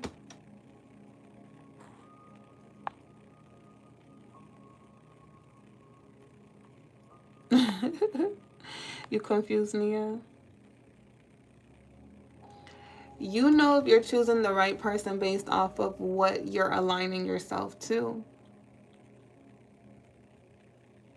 Exactly. See, boss lady just answered it. We have desires, and you showing that it's important to stay true to who you are. Be real and draw someone that loves and respects that version of you. That's it right there. That's it. But that's difficult for people because people don't love themselves. That's what this journey is about. It's loving you. So everything is a reflection of you as you're loving you and how you choose to love you. So if you know what you're looking for in a situation and someone isn't showing up for you that way, not because you can't compromise, not because you just need things to go your way, but you're communicating with them and they're not respecting your boundaries, they're not trying to work together, then you automatically, you X that off. Like,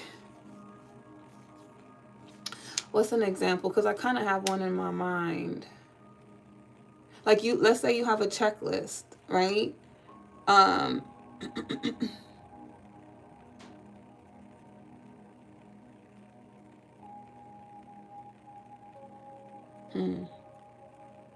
It was there and then it left. Because it's like a checklist of what? Let's say you have, because I don't want it to make it like, oh, people got to check off all these boxes that you have. No, it's not that. But it's like, if you know what's important to you and that person don't mark those boxes, then it's like, it's not what you want. But people lie to themselves and tell themselves it's what they want because of some aspect that they're attracted to. So, like, I'll use myself as an example. When I met my person, I have a couple counterparts. I'll talk about one of them. When I met my first counterpart, he was in a similar situation like me. And I was married, and his situation, when I was married, I met my true twin flame, but we weren't together, right? We were separated, we weren't living together, we were broken up, just not legally, whatever. When I met my counterpart, he was in that same situation. He wasn't legally divorced, but he was separated, so I didn't judge him. But I had already experienced my twin flame connection, and I wasn't under an illusion. So it's like, I already learned that people can talk, but they'll disappoint you. So if they're telling you they want to be with you and this whole life that they want to have with you, that don't matter unless you show me that. Because I experienced that. There was a time that I was into that. Like you could get me by talking to me, talking it up. I like to dream. I'm a Pisces, right? The fantasy. Oh, you fantasizing with me? But I'm also someone who brings those visions into reality. So I'm all for the dreaming, but you got to show me too. And when I met him, he was giving me so much loving energy, like, and he was consistent. He was showing it. So I knew he really liked me, but I wasn't forcing myself to return that, because people like you for different reasons. And I feel like he liked what I showed up as. Like, he thought that I was very beautiful. He thought that I was brave. He thought that I was like influential, and those are qualities he had too, because we were both creatives. So I feel like he saw that, like we could have probably had one of those couple goals relationships, right? And I don't believe in that, by the way, but I feel like that's how he saw me, right? And I paid attention to him. I liked him, but I didn't let myself fall for him, because again, I already went through that type of illusion with someone where I was dealing with that for 2 years. So I was more watchful. And I knew that you can be consistent until you get what you want. So I was very watchful, and I was like, I'm not going to really pay attention to what he's saying about what he wants with me and what he's trying to dream up with me, because that's the way to get your heart broken. And that lasted 3 months, and his wife came back into the picture because she saw him getting close to me. I don't know what they really had going on, but it didn't make sense to me that, like, she came in my space. She came in my orbital space. She didn't say nothing to me, but she made herself apparent. And I told him about it, and his response was like he didn't know why she was doing that, but he wasn't reassuring to me that things were really done between them, or that she got the memo that they were done. Like, it's like, that's coming from your end. I don't have my ex-husband coming after this connection or anything, making, you get me, like making themselves present. And in that instant, he ghosted me. But this is the same person who was just dreaming up this fantasy because I was withdrawing my energy, but I was withdrawing my energy to give them space to figure out what they were doing because I didn't want to be in the middle of nothing. And that's what I was telling him, like, I'm going to withdraw because y'all don't seem like this is done. And I'm not going to be in the middle of this. I'm not in no competition. I'm not trying to take nobody man. This ain't that type of party. Like, this is your choice to make. You get me? And instead of him working through it, or he didn't even handle it right. Like, he just literally stopped talking because he didn't like what I was saying.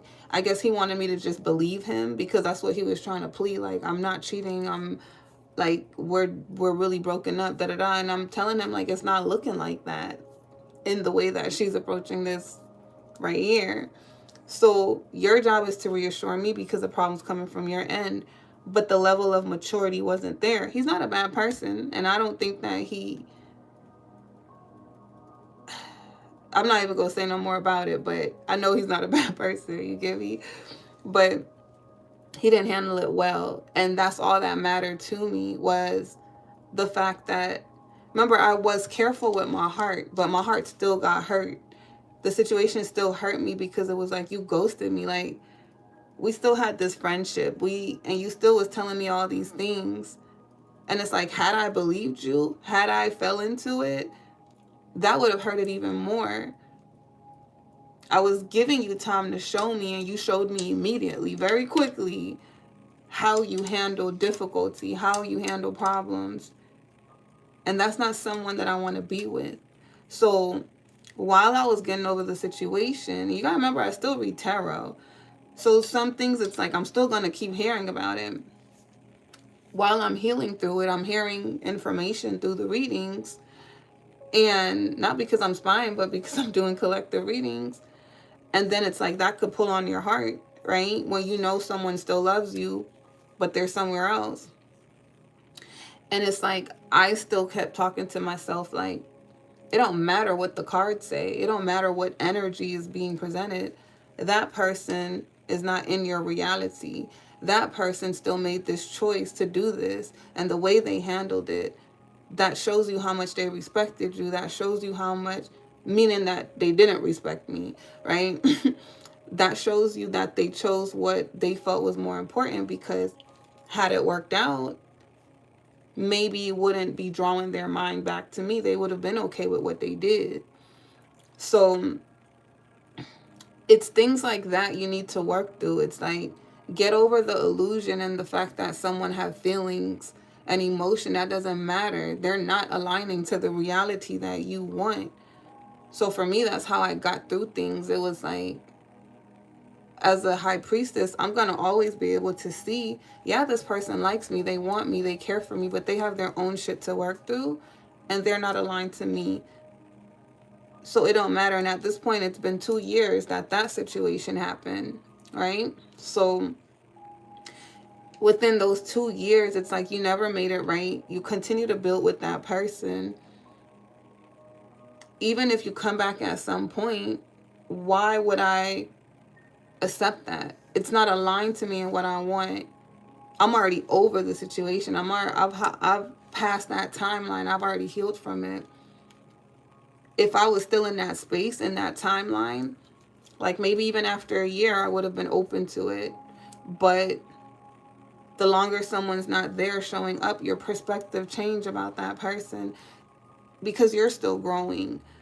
And then it changed about, like, damn, is that what I really want? And then you realize, like, this person isn't really healed, because if they're in a place where they're not happy, but they choose to stay because if the money's easier or whatever, that's still the choice they're making. They're choosing to love that person and be there in that misery.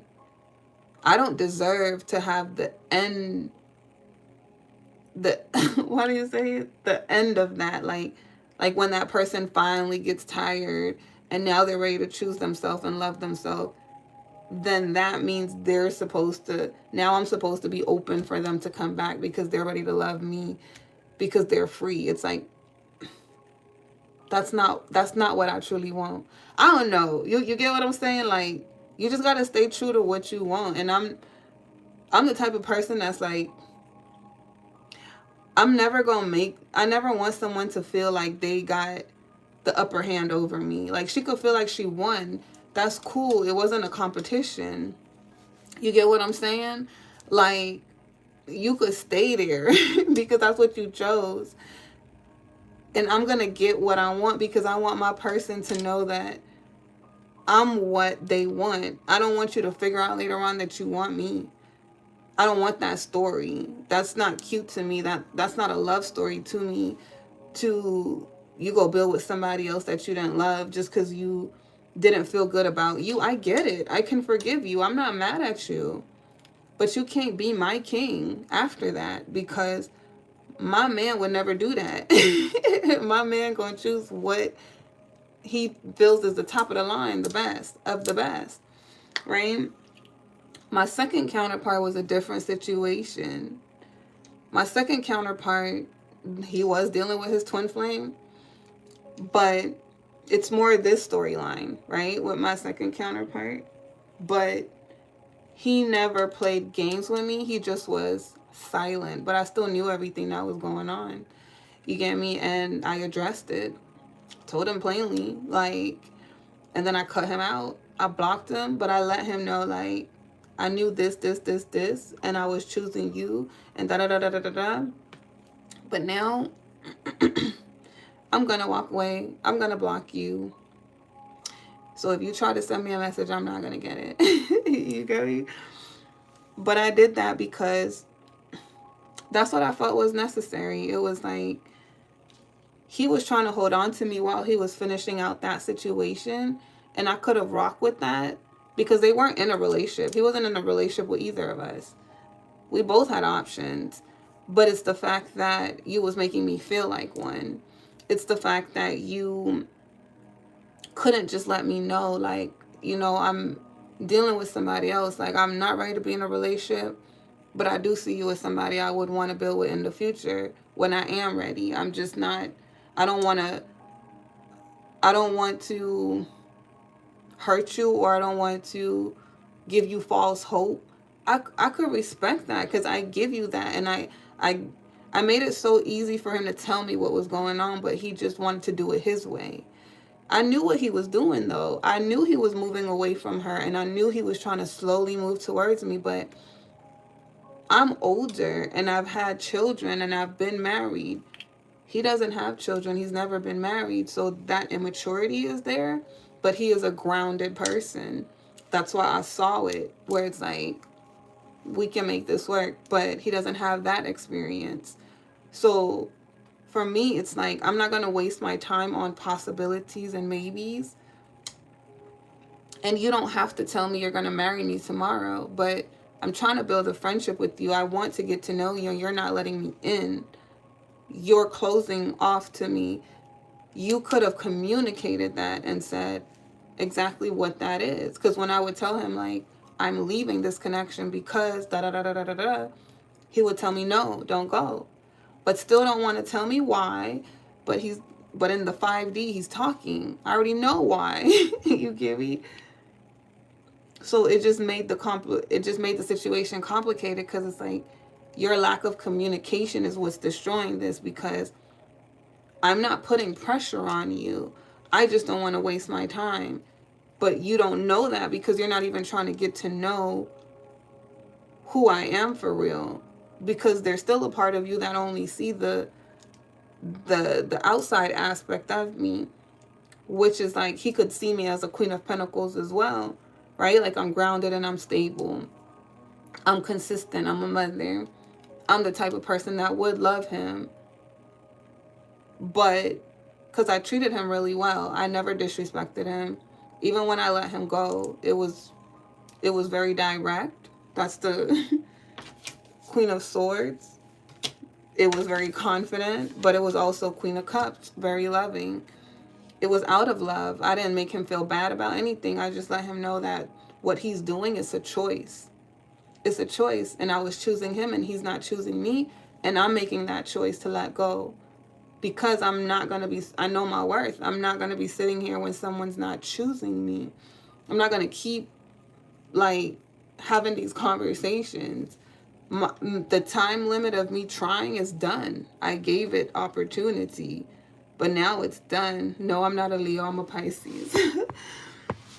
I don't have Leo at all in my chart. That's probably my Aquarius, because my Lilith is Aquarius. And then I'm a Libra moon, and I'm a Libra rising. So I process my emotions very fair and logically. I'm like, I feel things, but I don't let my feelings control my decisions, right? That's why it seems like I'm more strict, because it's like I analyze the whole situation so I could see everything as it is, and I could accept how I feel about it. And that's why I made that decision, because it's like your lack of communication is the thing hurting me, not the fact that you're dealing with somebody else. I was playing with other people too, so I wasn't tripping. You get me? And it's like, but I never made him feel like that because I was prioritizing him. But it's like, you're not even letting me in. So how will we know that we're right for each other if you won't even let me get to know you? You want to have the control of doing it how you want to when you want to, because I feel like his plan was, I'm going to separate because I'm fighting with this Queen of Swords. And then when I'm done with that, because I know the Queen of Swords too. Yeah, we have a story, but I know her. So I feel like that was the problem in our situation as well, is that we know each other. We don't really know, we know of each other, because when I met him, I met her. And it was the fight that they had going on, but I saw them at the same time, right? And it's like, I knew he knew she would have been like, what the fuck? Like, that's who you went after? Because he wasn't supposed to want somebody like me. So I knew what his plan was. I knew his plan was that he was going to leave that situation. And then once that cooled down, because she's crazy, then he was going to pursue me. Then he was going to want to date me openly and all of that. But he was trying to have this thing where it's like he secretly has me and not wanting her to find out, and then not wanting me to find out so I don't leave. He's making the decisions. So you see, it's like, it's not necessarily a bad thing. He just went about it wrong. And I didn't fuck with it, because it's like, all you have to do is be honest with me.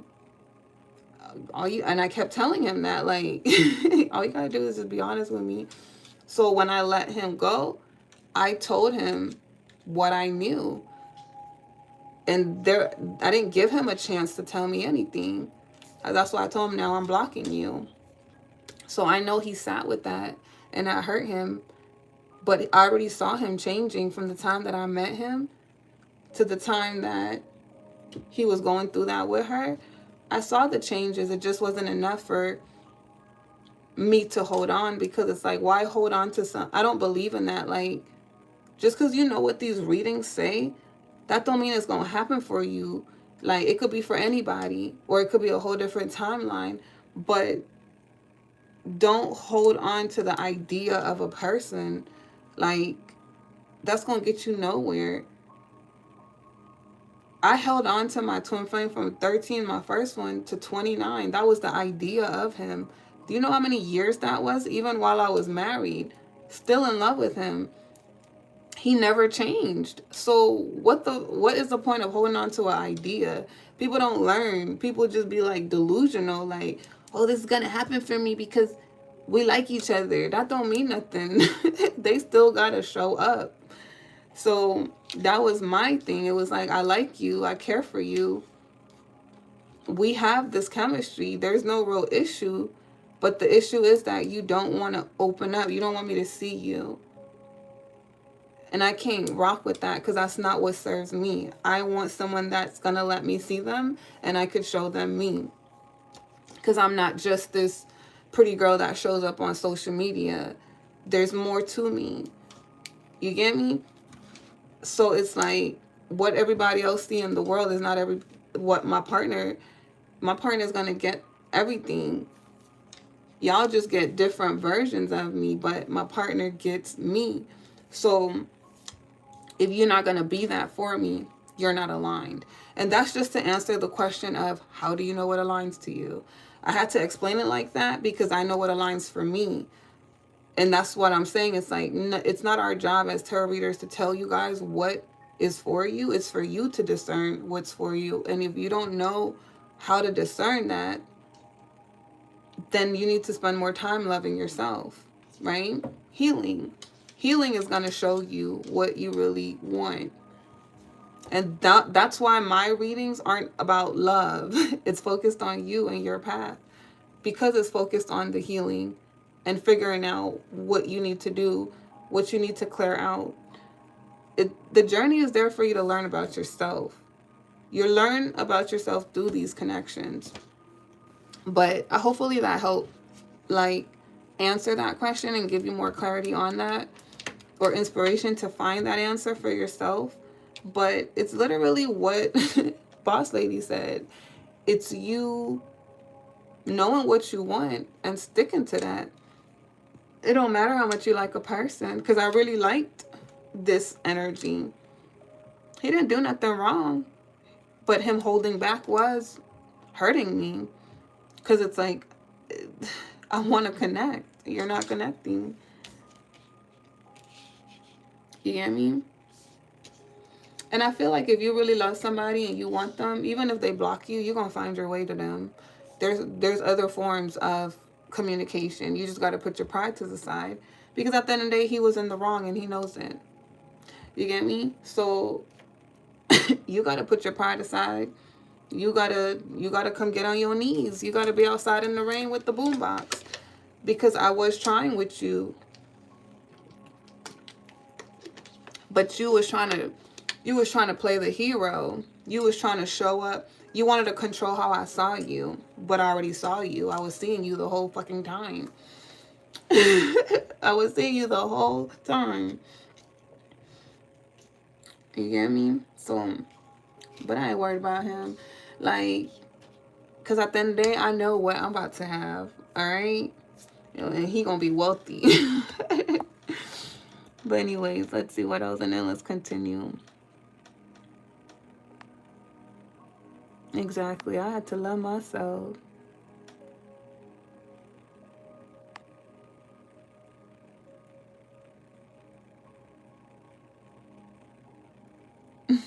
Yeah, Pisces are dreamy. I be dreaming, but when I was younger, that's what got me in trouble. That's why I was in love with my first twin flame, because I was so stuck in the fantasy. The fantasy was amazing. It was like, because the 5D was real. Like, 5D is real. They do be loving on you. You get me? Y'all be having amazing sex, all of that. But do they manifest it in the 3D? No. I don't want no 5D connection. I want the real thing.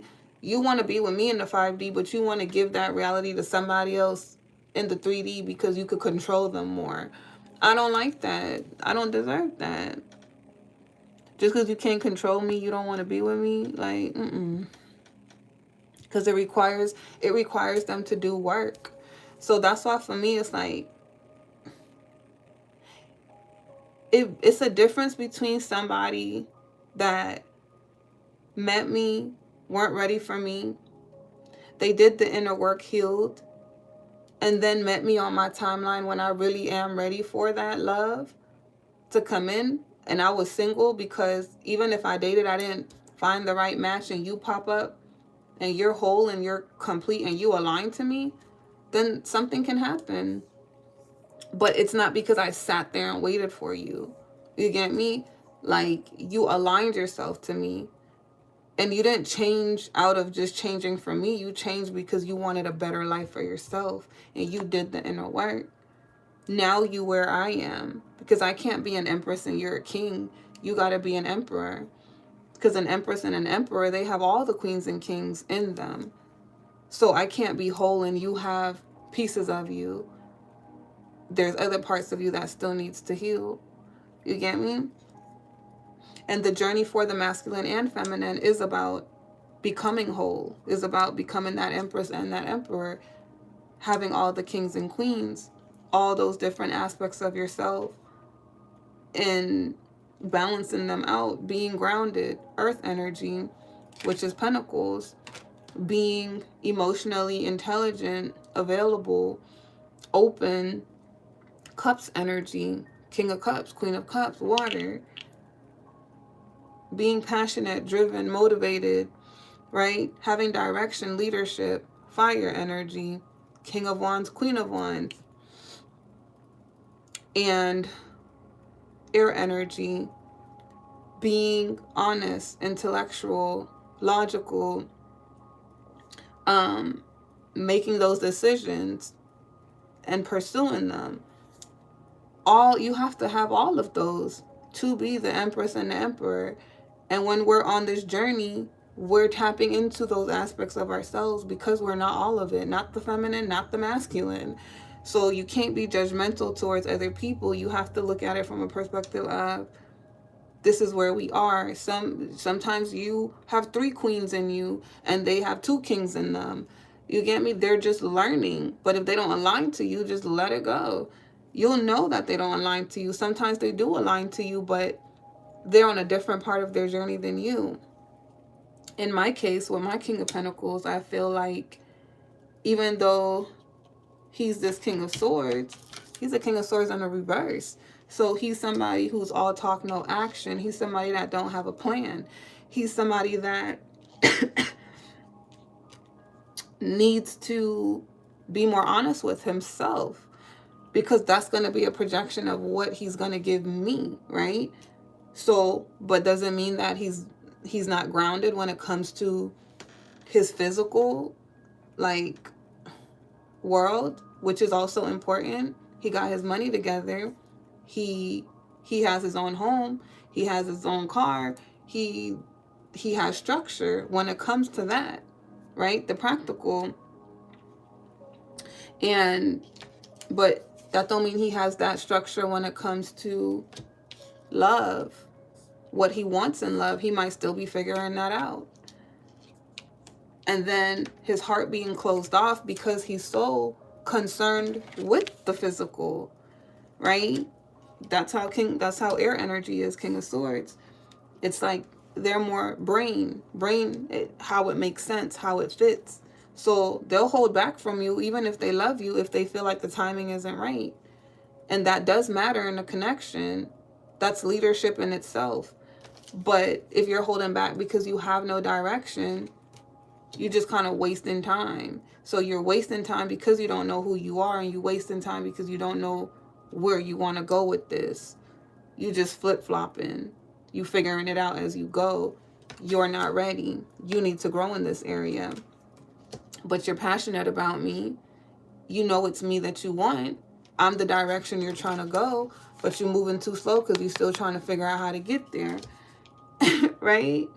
But you're grounded, and you just having to tap into your heart space to let that flow more. So it's like, once you have all of those energies combined, now you're an emperor. You're ready for an empress. But remember how I said, sometimes it's not like you just graduated, but you're entering college. You're not done with your journey. You're just in a different phase. And they're now entering the 12th grade. You're going into, I don't even know how you call college, the next semester, I guess. And then they're coming, right? But you're not done with college yet. So they still have time to catch up. You get me? And the reason why I say it like that is because, like in my case, I'm a Queen of Wands. I've gone through the Queen of Cups. I'm definitely a Queen of Swords. I speak, right? And I'm a Queen of Wands. But my Queen of Wands represent that I'm a creative. I'm in my Queen of Pentacles energy now, but I'm not a full-blown empress, but I'm at the end of it. So if I'm a Queen of Pentacles, I'm here at the end of my journey, but my journey is not complete. I'm still building. My emperor still has time until I become this full-blown empress that's when all my suitors are going to come in, because that's when I'm going to be ready to actually pick one and settle down. Right now, I'm focused on my children. That is what I'm committed to, getting my kids back. And then when I get my kids back, I'm going to have to structure them again because of where they've been at. And my kids are disciplined, so that's not going to be hard, but it's like we're going to have to get into a routine. And I've been building up my life the last 4 years. I started from zero because I was a stay-at-home mom, and I moved to a whole new state. So it's like, that's been my journey the last 4 years. So people that I've met that I thought I wanted to be in a relationship with, it was just teaching me more and more how to be independent, how to rely on myself because of all the disappointments. But that was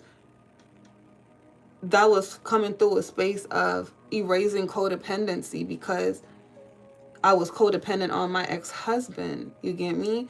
Like, so that mindset don't just shift. Even if you believe you're independent because you're doing what you got to do, you have to really get into that energy. Now it's like I'm really that. My whole perspective has changed. And then I've seen how valuable I am as a person, what I have to offer, how much I actually carry. Like, even though I've already had 4 children, people can look at that from a perspective of, I don't want that because I don't want to have my first child with someone who's already had children, which is a low vibrational thinking.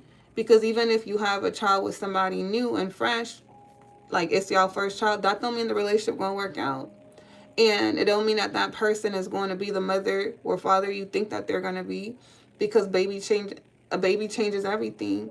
Versus, you know how that woman shows up because you see her with her children, and you see that she's still a boss. You see that she finds time for everything. She has a structure. Your child is in good hands. So you could look at it from that perspective of, oh, I don't want you because you gave me on with this. Or you could look at it from a perspective of, that's actually a blessing because you know what you're doing. And you have your children under control. They don't need me to provide for them. They have a father. My dynamic is cool. I don't have issues. So you're coming in to be extra love to that child. You're not taking on the responsibility like it's your own.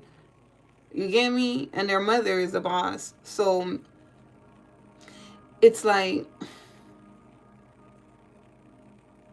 I had to prepare my life for that because it wasn't that easy. So my journey wasn't, like, I got to know myself. I got to know what matters. I got to learn how to love myself and see my worth, so nobody can't play me out of my worth. No one, because that's what people would do. They would want you, but they'll try to bring you down because they'll be like, oh, you got these 4 kids. You should just go make it work with your baby daddy, da-da-da-da-da. All kind of stuff. It's like, low vibrational people say stuff like that because children don't matter. If you love kids, you love kids. And why would I want to be with someone who don't love kids? Because even if you have kids, I will love your kids. I love kids.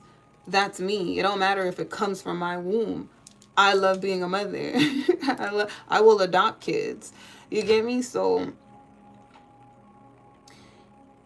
you just got to know you. You got to know you, who you are, what you want, and it's going to come in when it's supposed to.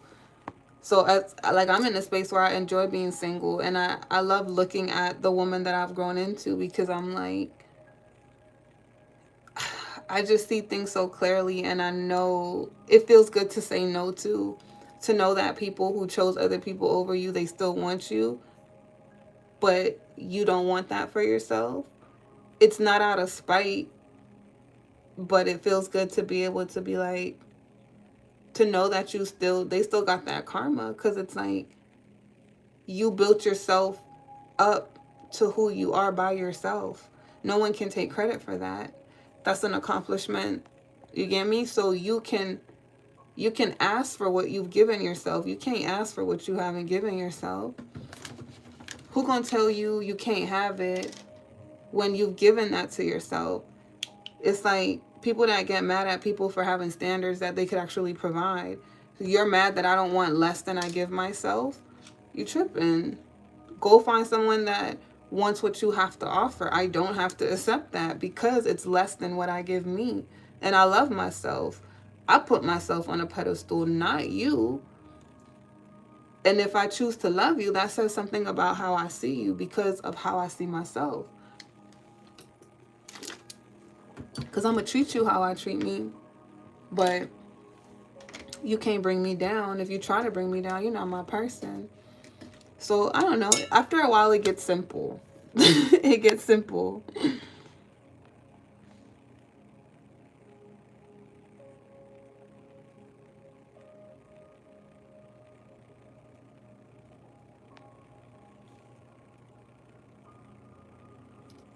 Yeah. Your upbringing definitely do.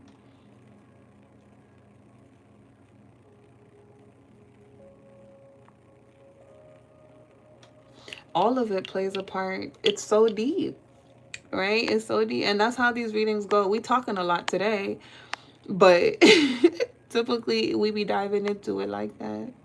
Because it's about the perspective. It's about the trauma. It's about what we're healing through. So you have to have an open mind on this journey. And remember how we start off with time and only time will tell?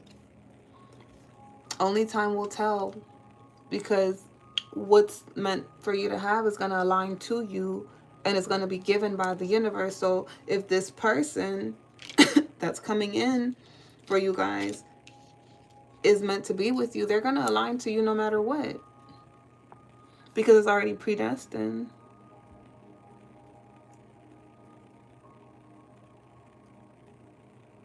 Yes, going for that fantasy.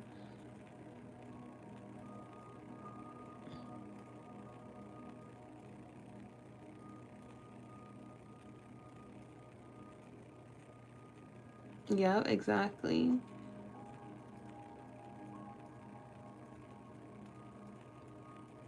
All right, y'all, let's get back to the reading. But whoever benefited off of that, benefited off of that. And this is Coffee with She and Tarot. So, you know, for those of you guys that are new, sometimes we get into it like this because it's about community. I'm not just trying to read the energy. I want you guys to have understanding and clarity. So sometimes I'm going to use my situation. Sometimes I'm going to give different examples. Sometimes we're going to go on a tangent about what it is, but we'll always bring it back to the storyline because it's all a part of the same thing. It's necessary information. And I'm a reader that focuses on shadow work. This is what shadow works look like. Shadow work look like, right? It's not just about the love aspect of it. Divine unions are rare, and it is from God. It is spiritual. And you got a lot of people hollering that they're divine feminines and divine masculines, but they don't even know what that is. Not really. A divine feminine and masculine is an empress and an emperor, and they've done the work to become that. They weren't just that. You get me? And it's not just about how much money you have. It's about the healing that you've done and how you love yourself. Because how you love yourself is how you're going to love others. I could gatekeep. I don't have to tell y'all anything. I could just read the energy like everybody else, and I could make bank off of all the love readings that y'all want me to do.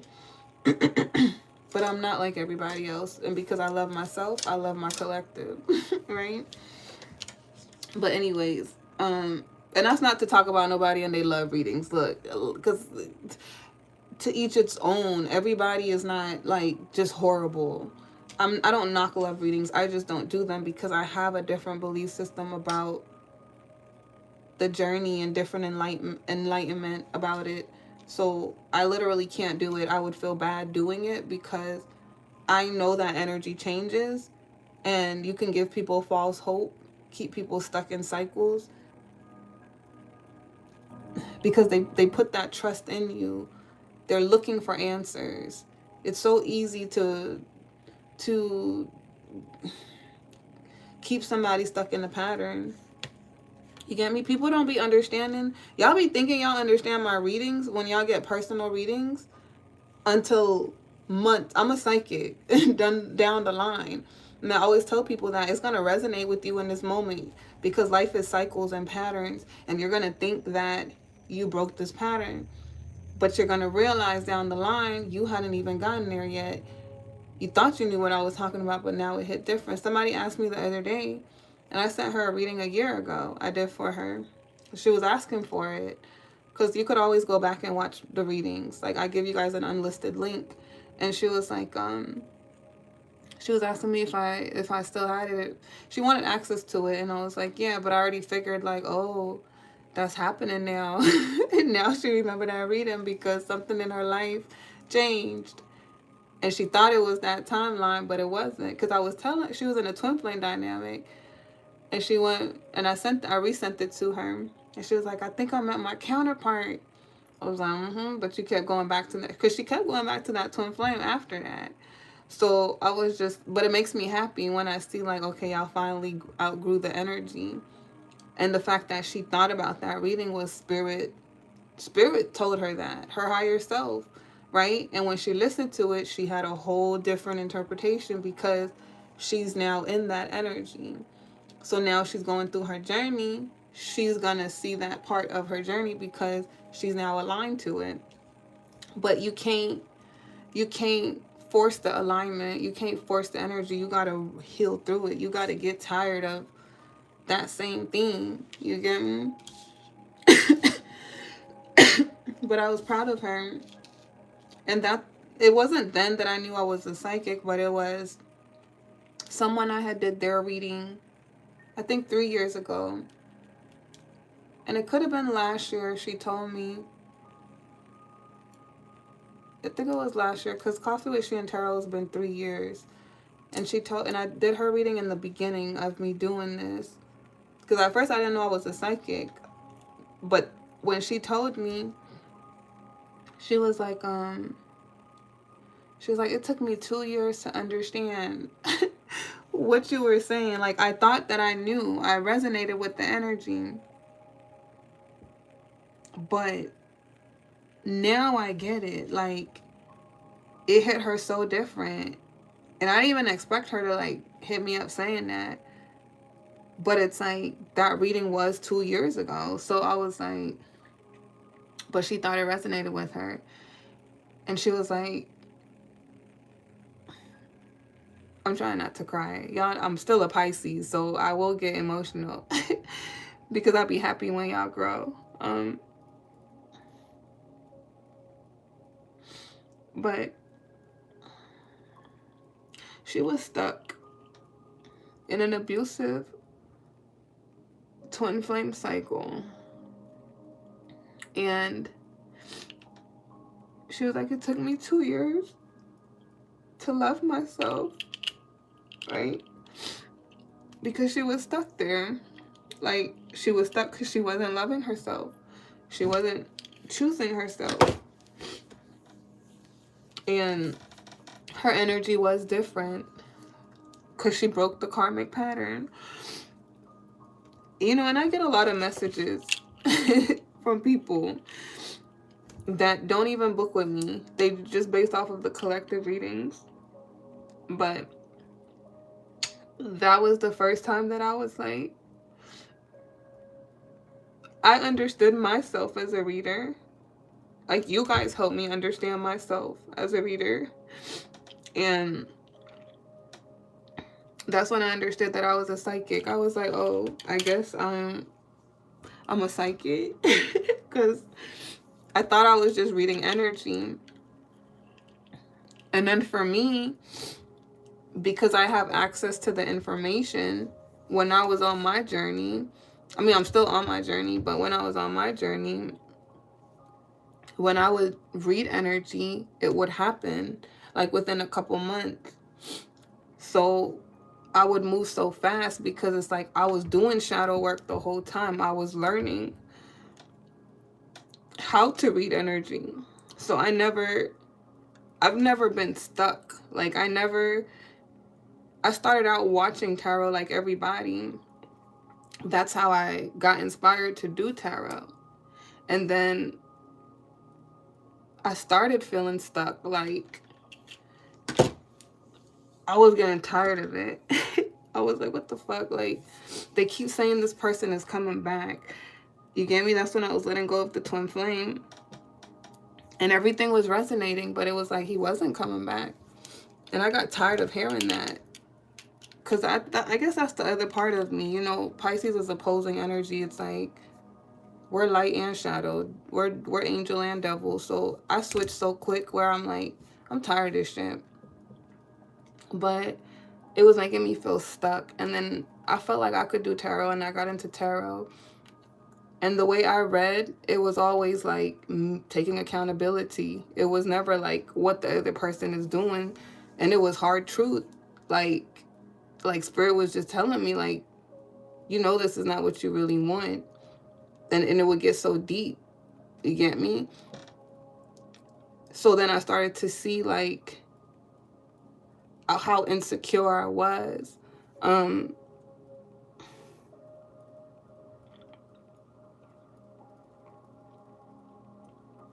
I started to see where I thought I loved myself, but I didn't.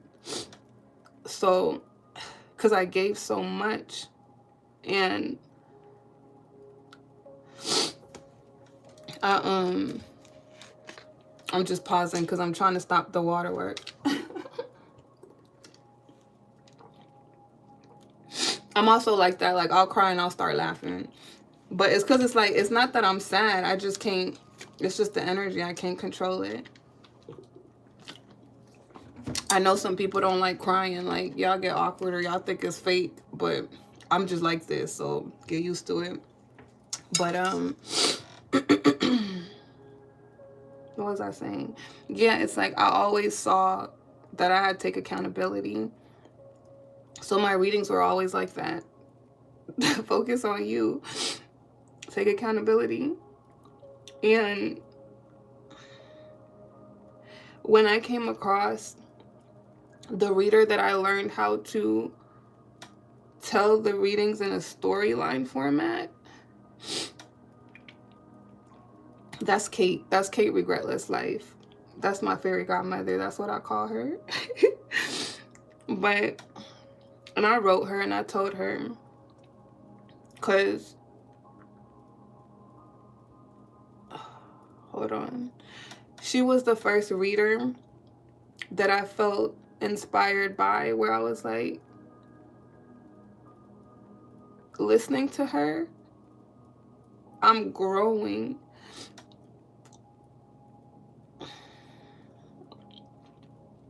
Like, I don't feel stuck. I feel encouraged. I feel inspired. And she swears she's not a psychic. Nobody believes her. Nobody believes her on her channel.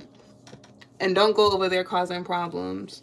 Like, because I be sending energy to people that be messing with her. I'm protective of her. And it's like, it's so funny. But anyways, I had wrote her and I had told her that she inspired me. Like, you know, you gotta give people their flowers. But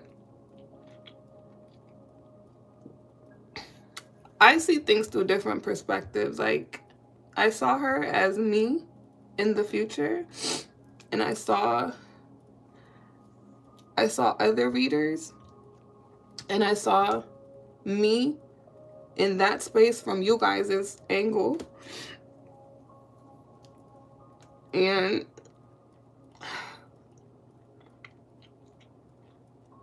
that's why it's hard, like, for me to not get emotional. Because, like, I get it. I get the stagnancy. I get the hopelessness. I get the desire of wanting something that you feel you're supposed to have, but you can't have it. I get feeling like you're not meant for more, or you'll never get what you want. And then I also get, like, some people are just where they are, and if you follow the wrong information, or if you don't choose to step outside your own comfort zone, you're gonna stay stagnant where other people are, because that's what you're learning from. Like, you get me? And that's my motivation for my collective. It's like, just focused on growth, focus on loving yourself. You're gonna get so high that, like, right now you're here, so things that are above you, you don't even know what's up there because you're here. You get me? But if you keep feeding your spirit things that are here, you're going to keep looking up here for the rest of your life, and then you're going to judge it, and you're going to never feel like you could get there. But if you choose to grow, you're going to get there. Then you're going to see what they saw, what was above you, what they saw. And you could even outgrow what was here. You get me? Like, but all you have to really do on this journey is love yourself, and everything is going to come into alignment. Like, it sounds so hard, but it's that simple. It's that simple. The only hard part about it is that in choosing yourself, you're going to hurt other people. You're going to have to let people go. You're going to have to be alone. You get me? Like, this journey is lonely. That's why I show up, because I care about community. To bring those people together who feel alone. To know that they're not alone. Like, and for the readers that you guys do listen to, because I'm not saying I'm the only good one and Kate is the only good one. You get me? But I also know ain't nobody doing it out here like us. I'm her protege.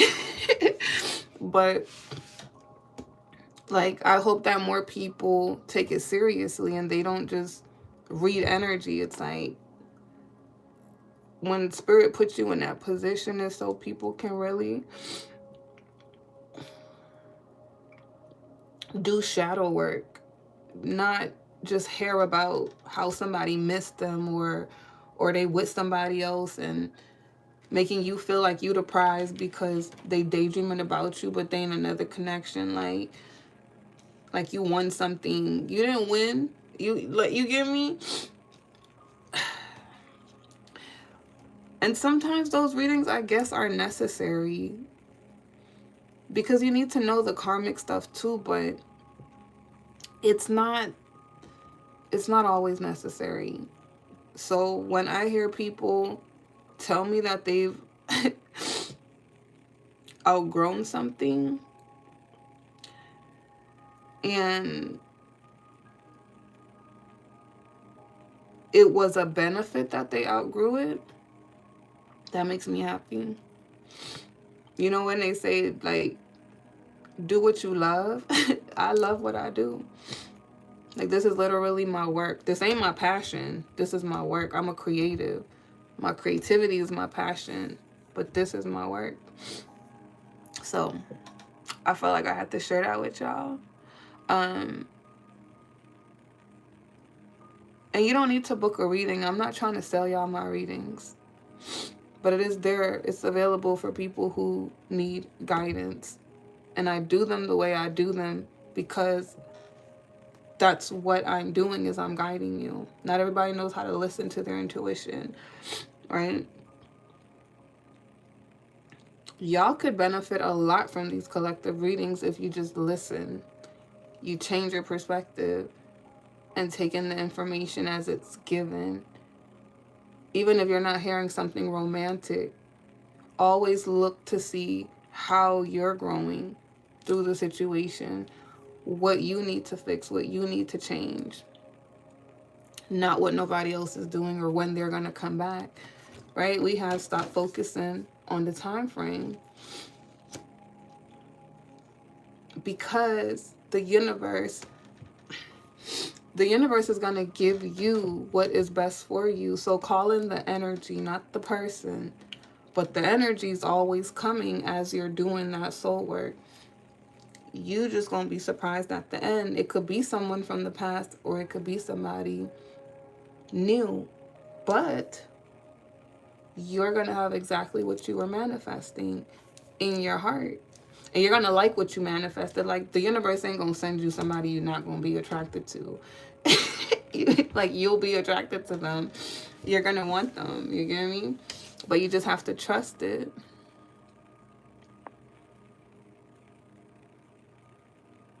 Thank you, good times.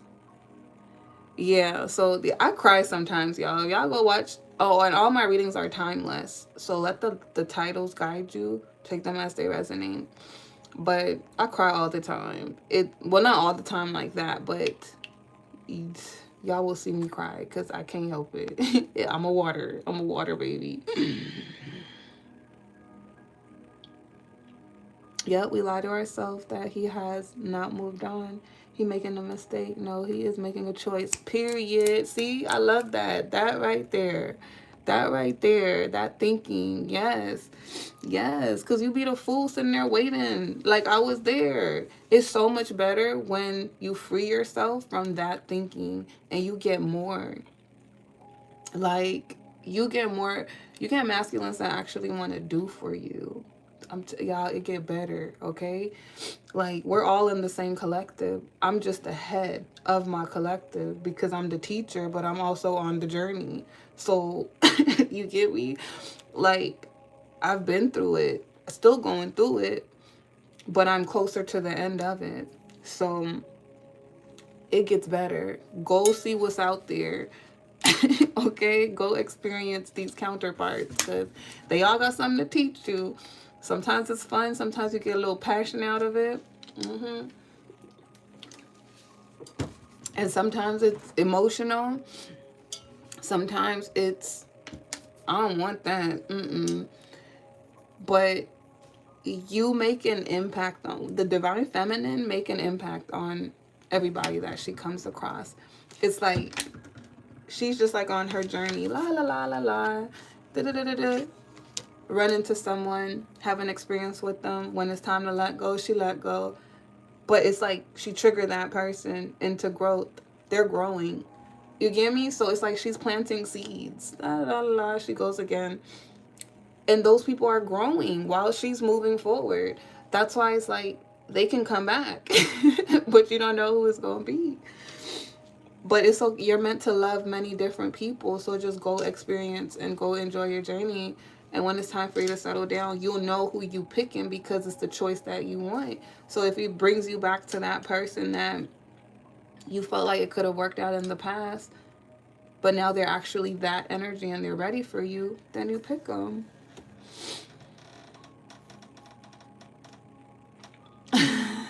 You turn them down. They were so down with Jack. Why you turn them down? All right, let's get through this reading, y'all. So thank you guys for being patient, those of you guys that stayed.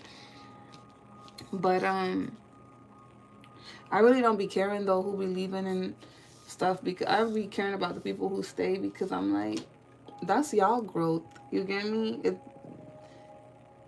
It's for you. The information is for you. The information is helpful for you or is relatable to you, whichever one. It's about community here. So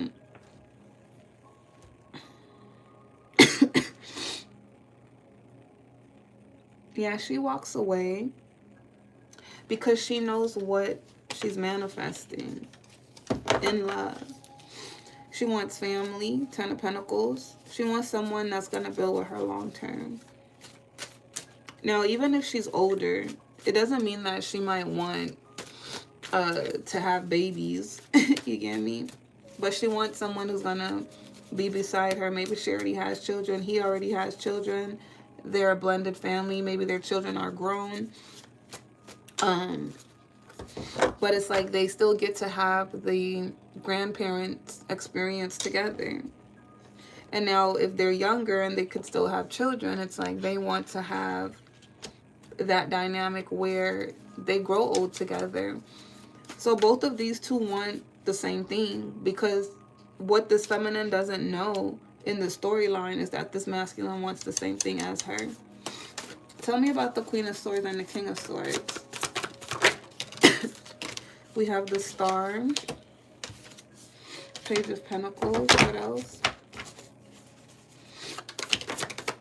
Six of Cups sideways. Ooh, Eight of Wands. Okay, so this is when they met. Remember, he was with the Queen of Swords, so this is the twin flame. She's the Queen of Wands. So when he was dealing with his twin flame, he thought this was his dream because he had the soulmate bond, right? So this is what I feel like happens. They meet, they try to start something, try to get something going, but the twin flame comes back because we have this sideways. So she comes back in between the connection and they try to start over with her. So instead of them choosing to go in a new direction with the feminine, they went back to that twin flame. What else? Why did they go back to the twin flame?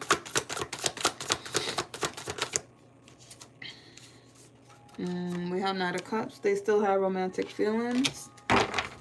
What else? So they weren't over her. We have the Hangman. Did this Six of Cups come out again? No, that was already there. What else? Ooh. Ooh, here's a T. So when they went back to her, we have the Hangman. Their perspective changed about her. And then we got the King of Cups.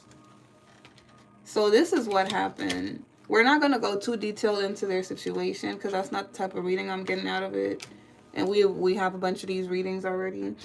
And it's the reading with the King of Swords and the Queen of Swords, right? They're twin flames, which is them. But because these readings are like a series. But with the King of Cups in the reverse and the Hangman, he sees her differently. But it's because he met the Divine Feminine, the Queen of Wands. So this is important to understand because it plays a role in the connection. He sees her differently because he's like, the Queen of Wands is different. The Queen of Wands treat me differently than the Queen of Swords. We're always fighting. And I thought she was the person that I was supposed to be with because I had feelings, but those feelings have faded or they're fading. He feels like in their connection, there's always like a need to have power. Like he has to fight for control or prove his dominance. And it's a lot of emotional manipulation. So that can get exhausting when you're constantly like having to pretend. So it's like fake, right? It's like, it's like you can't really put your guard down and really love someone because you feel like if you do, they're going to hurt you.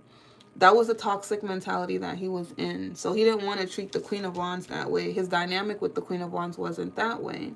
But it was that way with the Queen of Swords. We have Seven of Cups. We have the Moon. Queen of Pentacles. Two of Wands. Three of Pentacles. So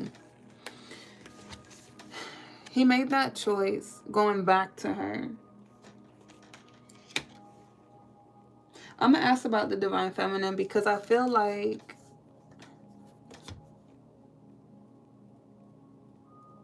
sometimes you could go through a couple of cycles with somebody.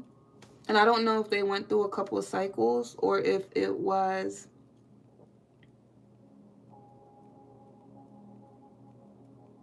the first cycle that they did this or the last cycle. They could have done it twice, but I'm not seeing it that way. I'm just seeing it that they made a choice to go back to her because she came back into the picture. And hold on. Oh, they were so attractive to you. Okay, I get it. Because he was hooked on him.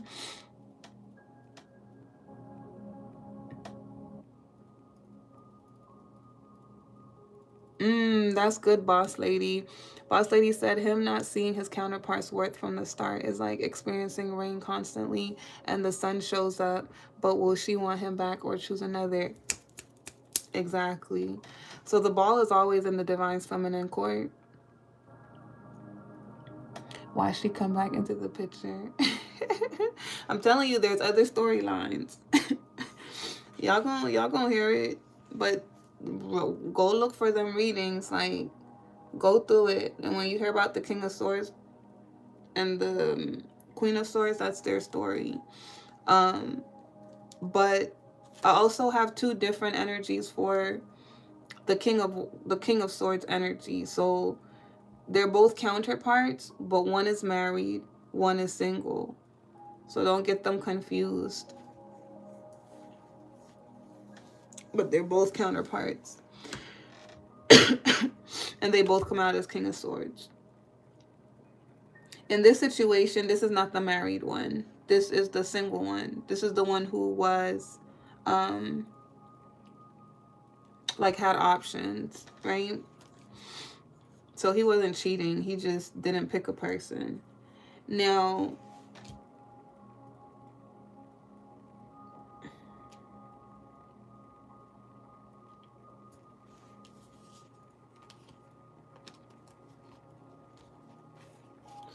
so now we're going back to Divine Feminine.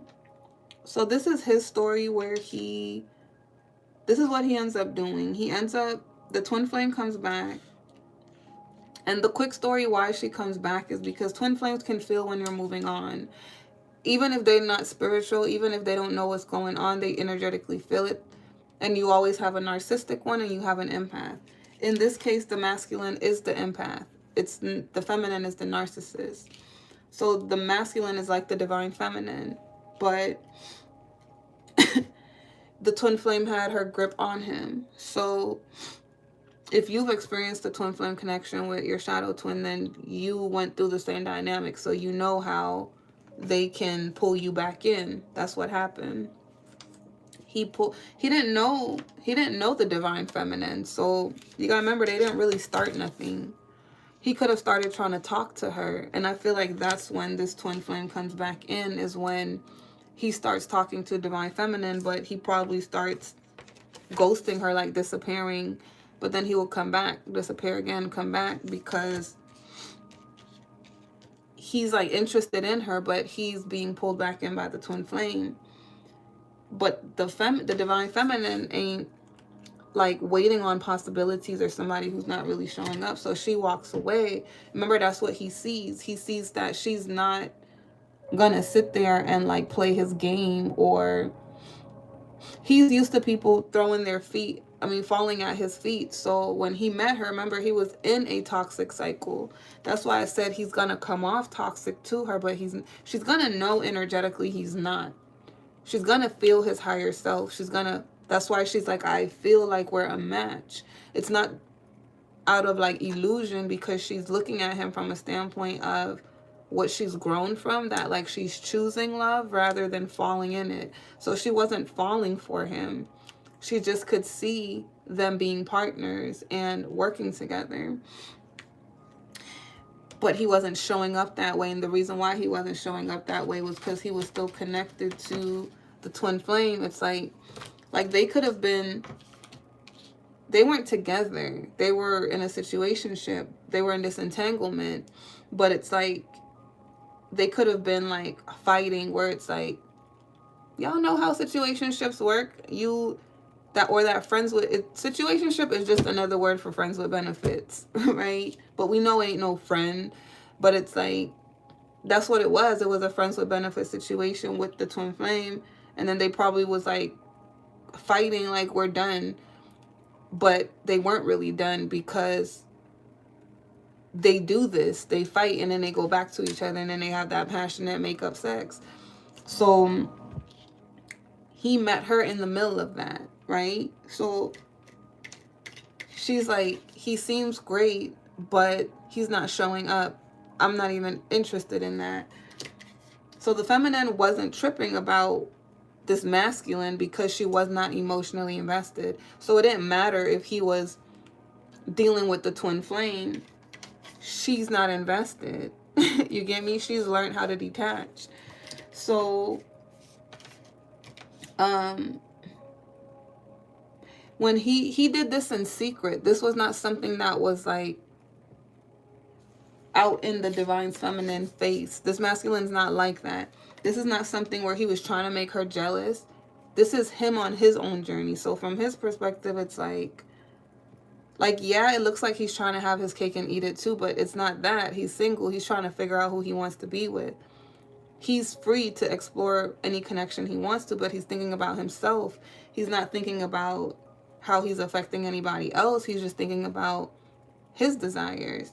So that twin flame comes back, hook him, and he goes back and he tries again, but then immediately he recognizes that, like, he's not attracted to her in the same way anymore. Something died. Something doesn't feel the same anymore. Because he already met that Queen of Wands. So I feel like the Queen of Wands already changed his desire for a person because she was different. This twin flame, even though she plays games and stuff, I think it's something he expected feminines to do, right? It's like, if a masculine has money and he's used to gold diggers, he assumes every feminine is that way because that's all he experienced is gold diggers. He never really attract the ones that are independent and go out there and get it. So even if the gold digger is being narcissistic because she's trying to use tactics to make the masculine hooked on her. So they're both playing these games, and then the toxic part of him probably like that because it's a false sense of alpha energy in a female. And if you're an alpha male, you're attracted to alpha females. You don't want somebody weak. So it's such a deep psychological thing, but it comes from unhealed trauma and your perception of love and how that goes. So if that's all you know, boom, right? That's why he went back to it, because this is that dance that they do, but this time it's different because that Queen of Wands don't chase him. So while he was with that Queen of Swords and he's probably relaxing with her, he's thinking of that Queen of Wands because she's not chasing him at all. And he's probably been gone for a couple weeks, a couple months, but she's nowhere to be found. She's not tripping. She's not batting an eye. She's not like, hey, where'd you go? She just let it be. So he's thinking of her. And he's detaching from the twin flame emotionally. And then he starts to think about his future, who he wants to settle down with in the future as a partner, as a wife. He sees her as the Queen of Pentacles. Well, he wants a Queen of Pentacles, right? That's the type of partnership that he wants. So his journey is wanting someone who matches him as a King of Pentacles, because even though he's a King of Swords, he wants to have a stable life. He wants comfort. So this is a masculine who likes to go out, travel. He would most likely spoil his feminine. He wants to be successful in the physical world, but he's already halfway there when he meets her. So he could have had more money than she did when they first originally met or will meet, because she came out as a Queen of Wands. She didn't come out as a Queen of Pentacles first. So her coming out as the person wait, I'm getting confused because I read one of y'all comments. Her coming out as a Queen of Pentacles was representing her energy, how she is attractive. Her energy is attractive. She has a brightness to her, a bright aura. And then he's seen her as someone who doesn't care to give him attention if he's not giving her attention. So I think that made him want her attention more.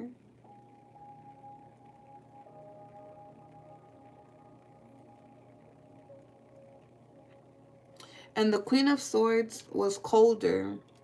So she wasn't as emotionally giving.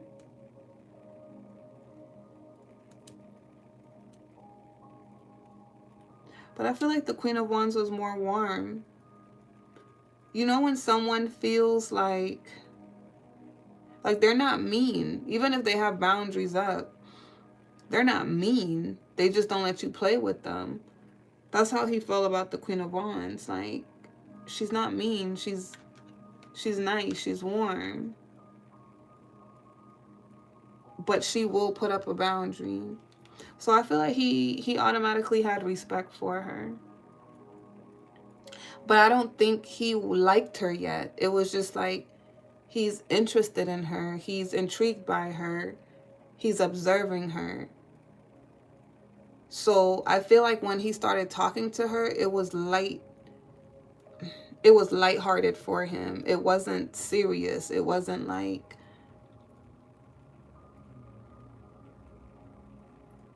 I said, even if he's a boss, right? Like he's good in the physical world. I feel like this masculine wasn't challenged by feminines to make him work for them, earn them, show up for them. He could still get what he wants. So I think if he just created the illusion that things were going to happen, feminines were down for it. Like, because I get the all talk, no action energy, right? Where it's like, I'm flirting, that's why I'm saying it. But I'm not necessarily being serious. I'm just having fun. But I don't expect you to hold me to that. And I think whatever he would say, the feminine, the divine feminine will hold him to that. Like, you said this, you gotta, you get me?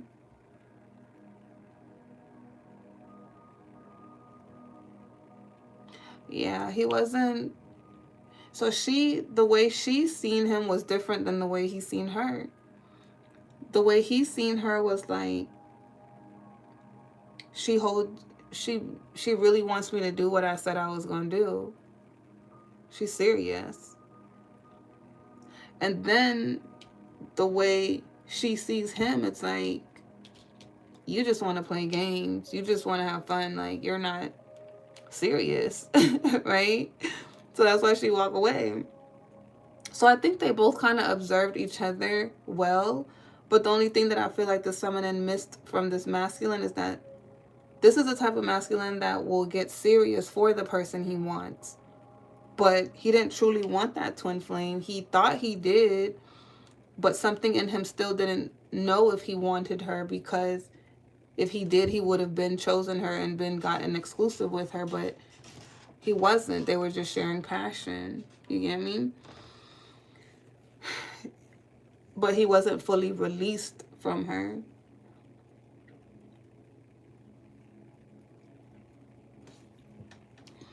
So I think even though he observed that, she already got away from him. And then the separation happened and there became a heartbreak. But I think that's on his end. And she could have sensed it. We got the High Priestess and the Ace of Wands. They have a telepathic connection. So she could have sensed that they were sad about her walking away. They got in their head. They got stuck. They got worried, anxious. Okay, so she did block them. She blocked them. Now, going back to his story, he didn't expect her to like fully walk away and then get blocked from coming towards her because he realized when he went back to the Queen of Swords, he didn't want her. So he felt like he was going to separate from her, and then he was going to start investing in the Divine Feminine, but she walked away. And the reason why it happened like that was because he didn't know what he was looking for. But he ended up realizing he wanted the Queen of Pentacles. He does want to be married. He does want a wife, but in the future. So I think that even if he was separating from this Queen of Swords, it was like really slow because he wasn't rushing himself. Like he could have probably expected to, even if this feminine had walked away, he probably didn't think that she really cut him off. He probably thought she was just like not communicating because they're not communicating, but he probably thought when he was ready to communicate, she would be there. Because he tried to keep it lighthearted. You get me? It's like something where someone's not really connecting to you, but they pop in here and there so that you guys have like a connection, but it's not too deep to where that person, you and that person can say y'all really talking or whatever. They still kind of try to keep it at like that first day you met type energy. They thought her walking away didn't mean that they couldn't come back. They thought it just meant like, she'll answer me when I reach out. So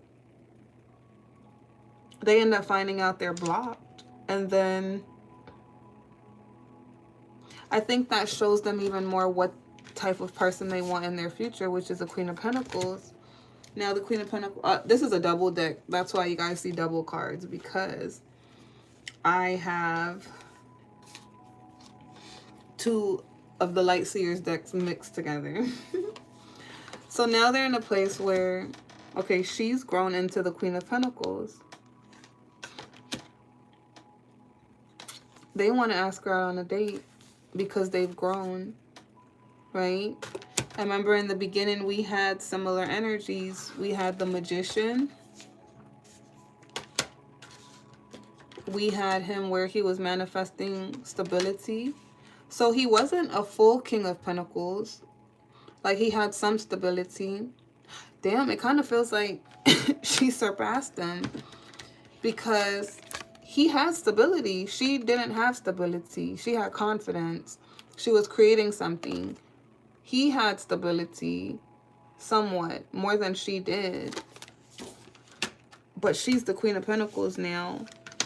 And she's the Queen of Pentacles upright. So, but he's not far from that Queen of Pentacles. But he has grown. So I feel like his intention is to still move towards her. Because that's what he's saying. Like, I was going to grow and then come towards her. So I do feel like when she walked away, she was manifesting the relationship that she wanted. Right? But she's manifesting them. Not because she's holding on to their energy, because they've been transforming to match her energy. So the universe is going to bring them back together, because he got heartbroken because he's saying, I was moving towards her. It was slow. But she walked away before I was ready. And she blocked me. She blocked me from moving towards her. But this is in the future now. He's grown. So even when she walked away, he didn't run towards her. He kept growing.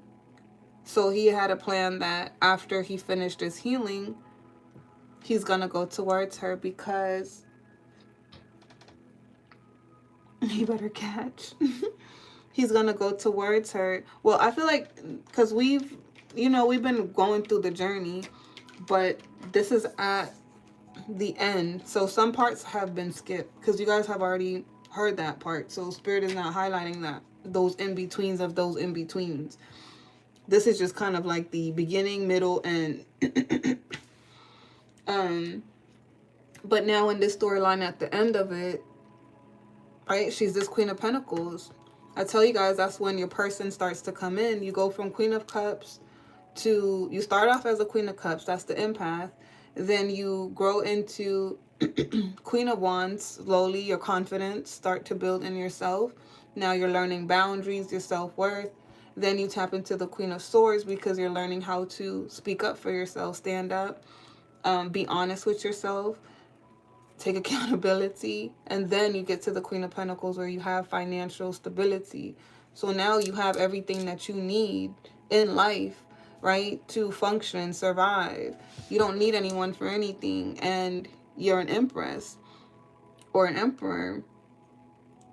So she was at the last phase as that Queen of Pentacles. She's at the end of her journey.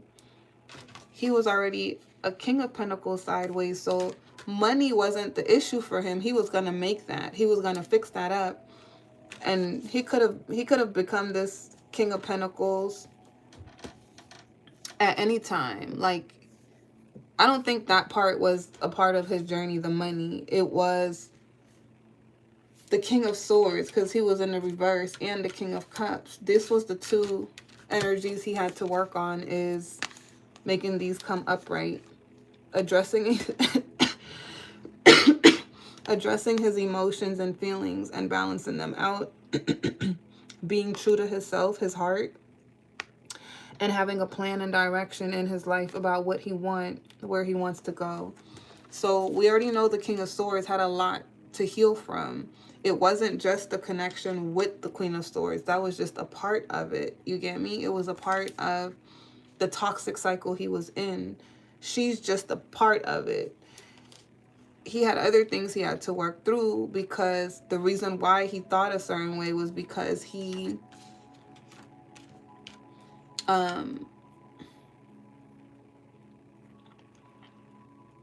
operated out of logic more than he did heart. Like, he shut his heart down so he wouldn't be heartbroken. And remember, he was in that dynamic with the twin flame where it was a power struggle dynamic. So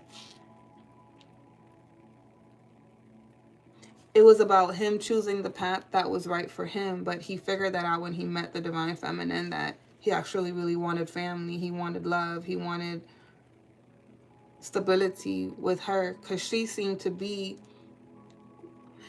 like the twin flame.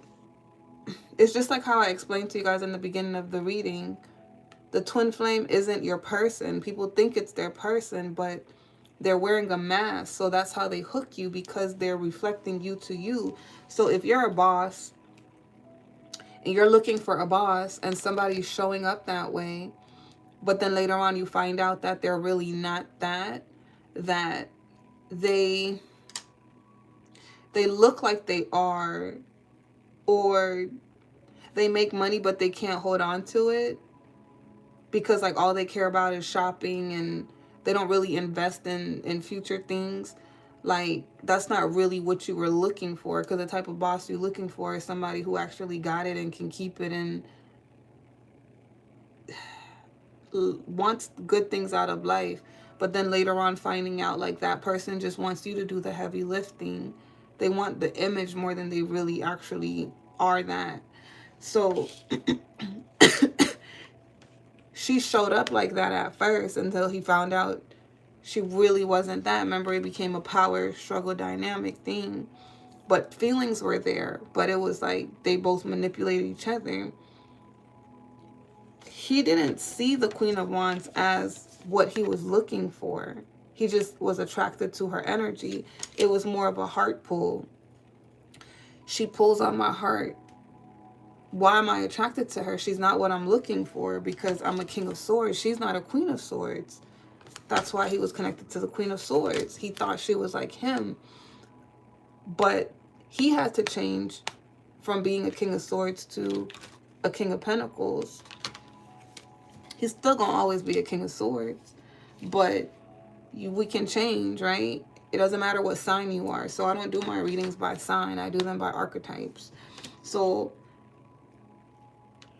he needed to be more grounded. This is the home life.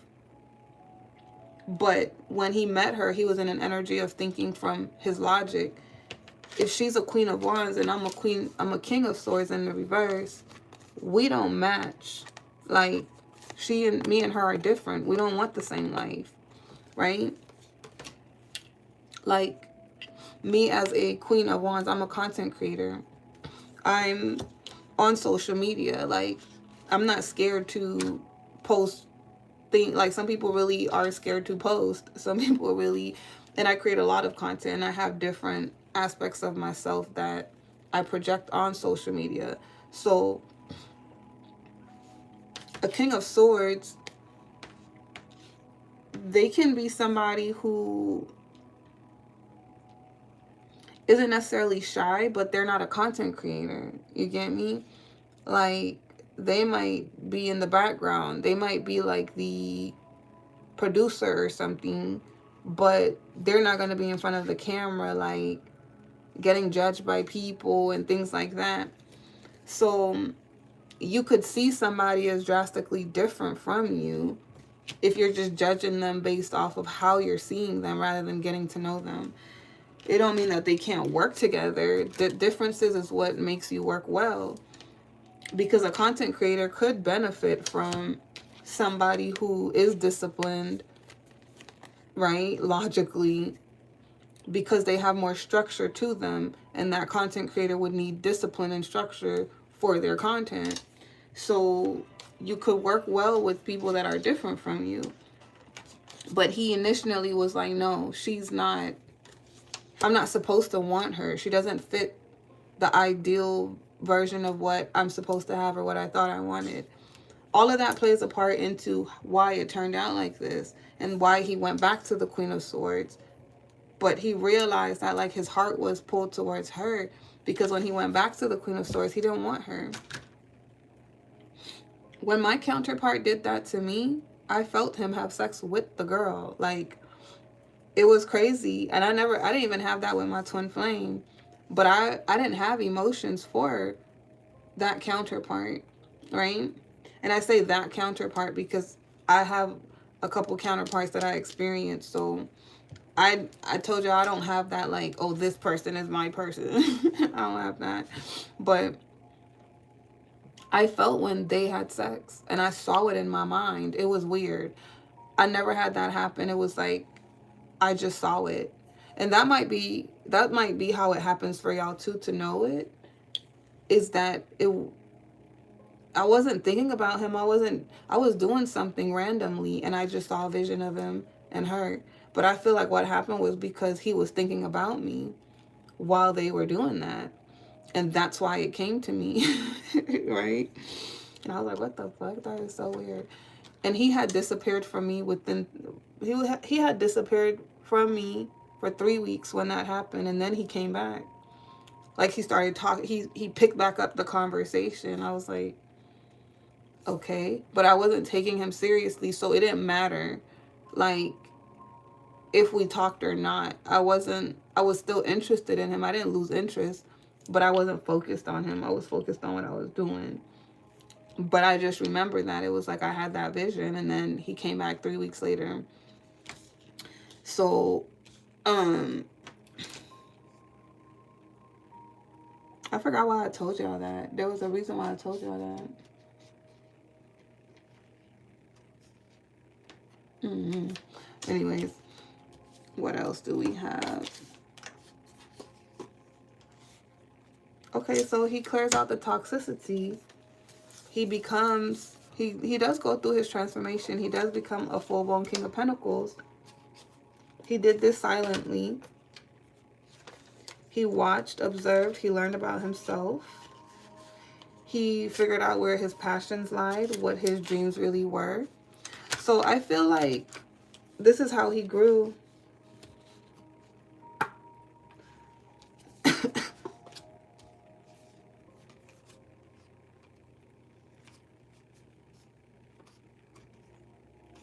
Pretty much we're going to end it there. because we already been on here so long. And I got to do some personals because I'm sending them out tomorrow for the ones who have booked. But pretty much what ends up happening is that she walks away. Remember, she blocks him out because she's just like, I'm done with this. So her walking away is her letting go. Like, she's fully let go. And she's looking for her 10 of cups. Or allowing that to come in. And then he's sad about the fact that she walks away. Like, it breaks his heart. But that heartbreak helps him transform. Because he knows he lost her. But he goes through a whole process because he feels like he lost her for good. He doesn't think he could get her back. You get me? And then he goes through this whole process of feeling sad and all of that. So it doesn't become this thing where it's like remember, he was on the twin flame, so he was trying to get over that connection while he was dealing with her. But then she became more important because she walked away. So it's like the twin flame became less important, and now this was his new heartbreak that he had to heal from. But he had to see things through her eyes because he couldn't see it. Why did she walk away? What did I do wrong? Because remember, she didn't know what he had going on. She wasn't supposed to know. But he started thinking about his actions and how he was behaving. He needed to go through that because he couldn't see that. He never thought about somebody else's position, why they hurt, or how he's causing them pain. Because remember, he was toxic. He didn't necessarily try to be toxic with her. He just still had that mindset. You can't just change and be healthy just because you ran into somebody healthy. You don't work like that. So he stayed away after she walked away because he knew he was not healthy. He was not ready to be with her. And then he goes through his journey where he's really now healing. He's not waiting to heal later. He's not waiting to get himself together for later. He starts to do that work then, because it's like she changed his perspective. She changed his idea of what he wanted, not because she tried to, but because of how she chose to love herself. That inspired him, and it helped him get clear on what he really wanted, because after she walked away, he realized how much it's her that he wants. Nothing else matters. But then now it's like, but I can't approach her even if I want to. I got to stay away from her because I'm not this emperor. She's an empress, and I have to be able to match her energy. So he goes on and heal, and then he plans to reach out and date her. But that was kind of always his plan, except the part about it healing. His plan originally was, I'm going to get away from this Queen of Swords. Then I'm going to give that some time so it doesn't look like I'm bouncing from one connection to the other. And then I'm going to go pursue that divine feminine and date her. But he was keeping that to himself. And like, he was trying to surprise her, but doing it on his own timing. So he had good intentions, but he went about it wrong because he was still selfish. But he was unaware that he was selfish. You get me? Like, we could be selfish too. Everybody is selfish in some way. There's certain things that I just don't like. I don't like when people tell me things last minute, and I could get petty, and I'll just be like certain things I do where I specifically put up a certain boundary so I'm not bothered about it. Like, I won't give you too much attention because I know if I do, you're going to get comfortable.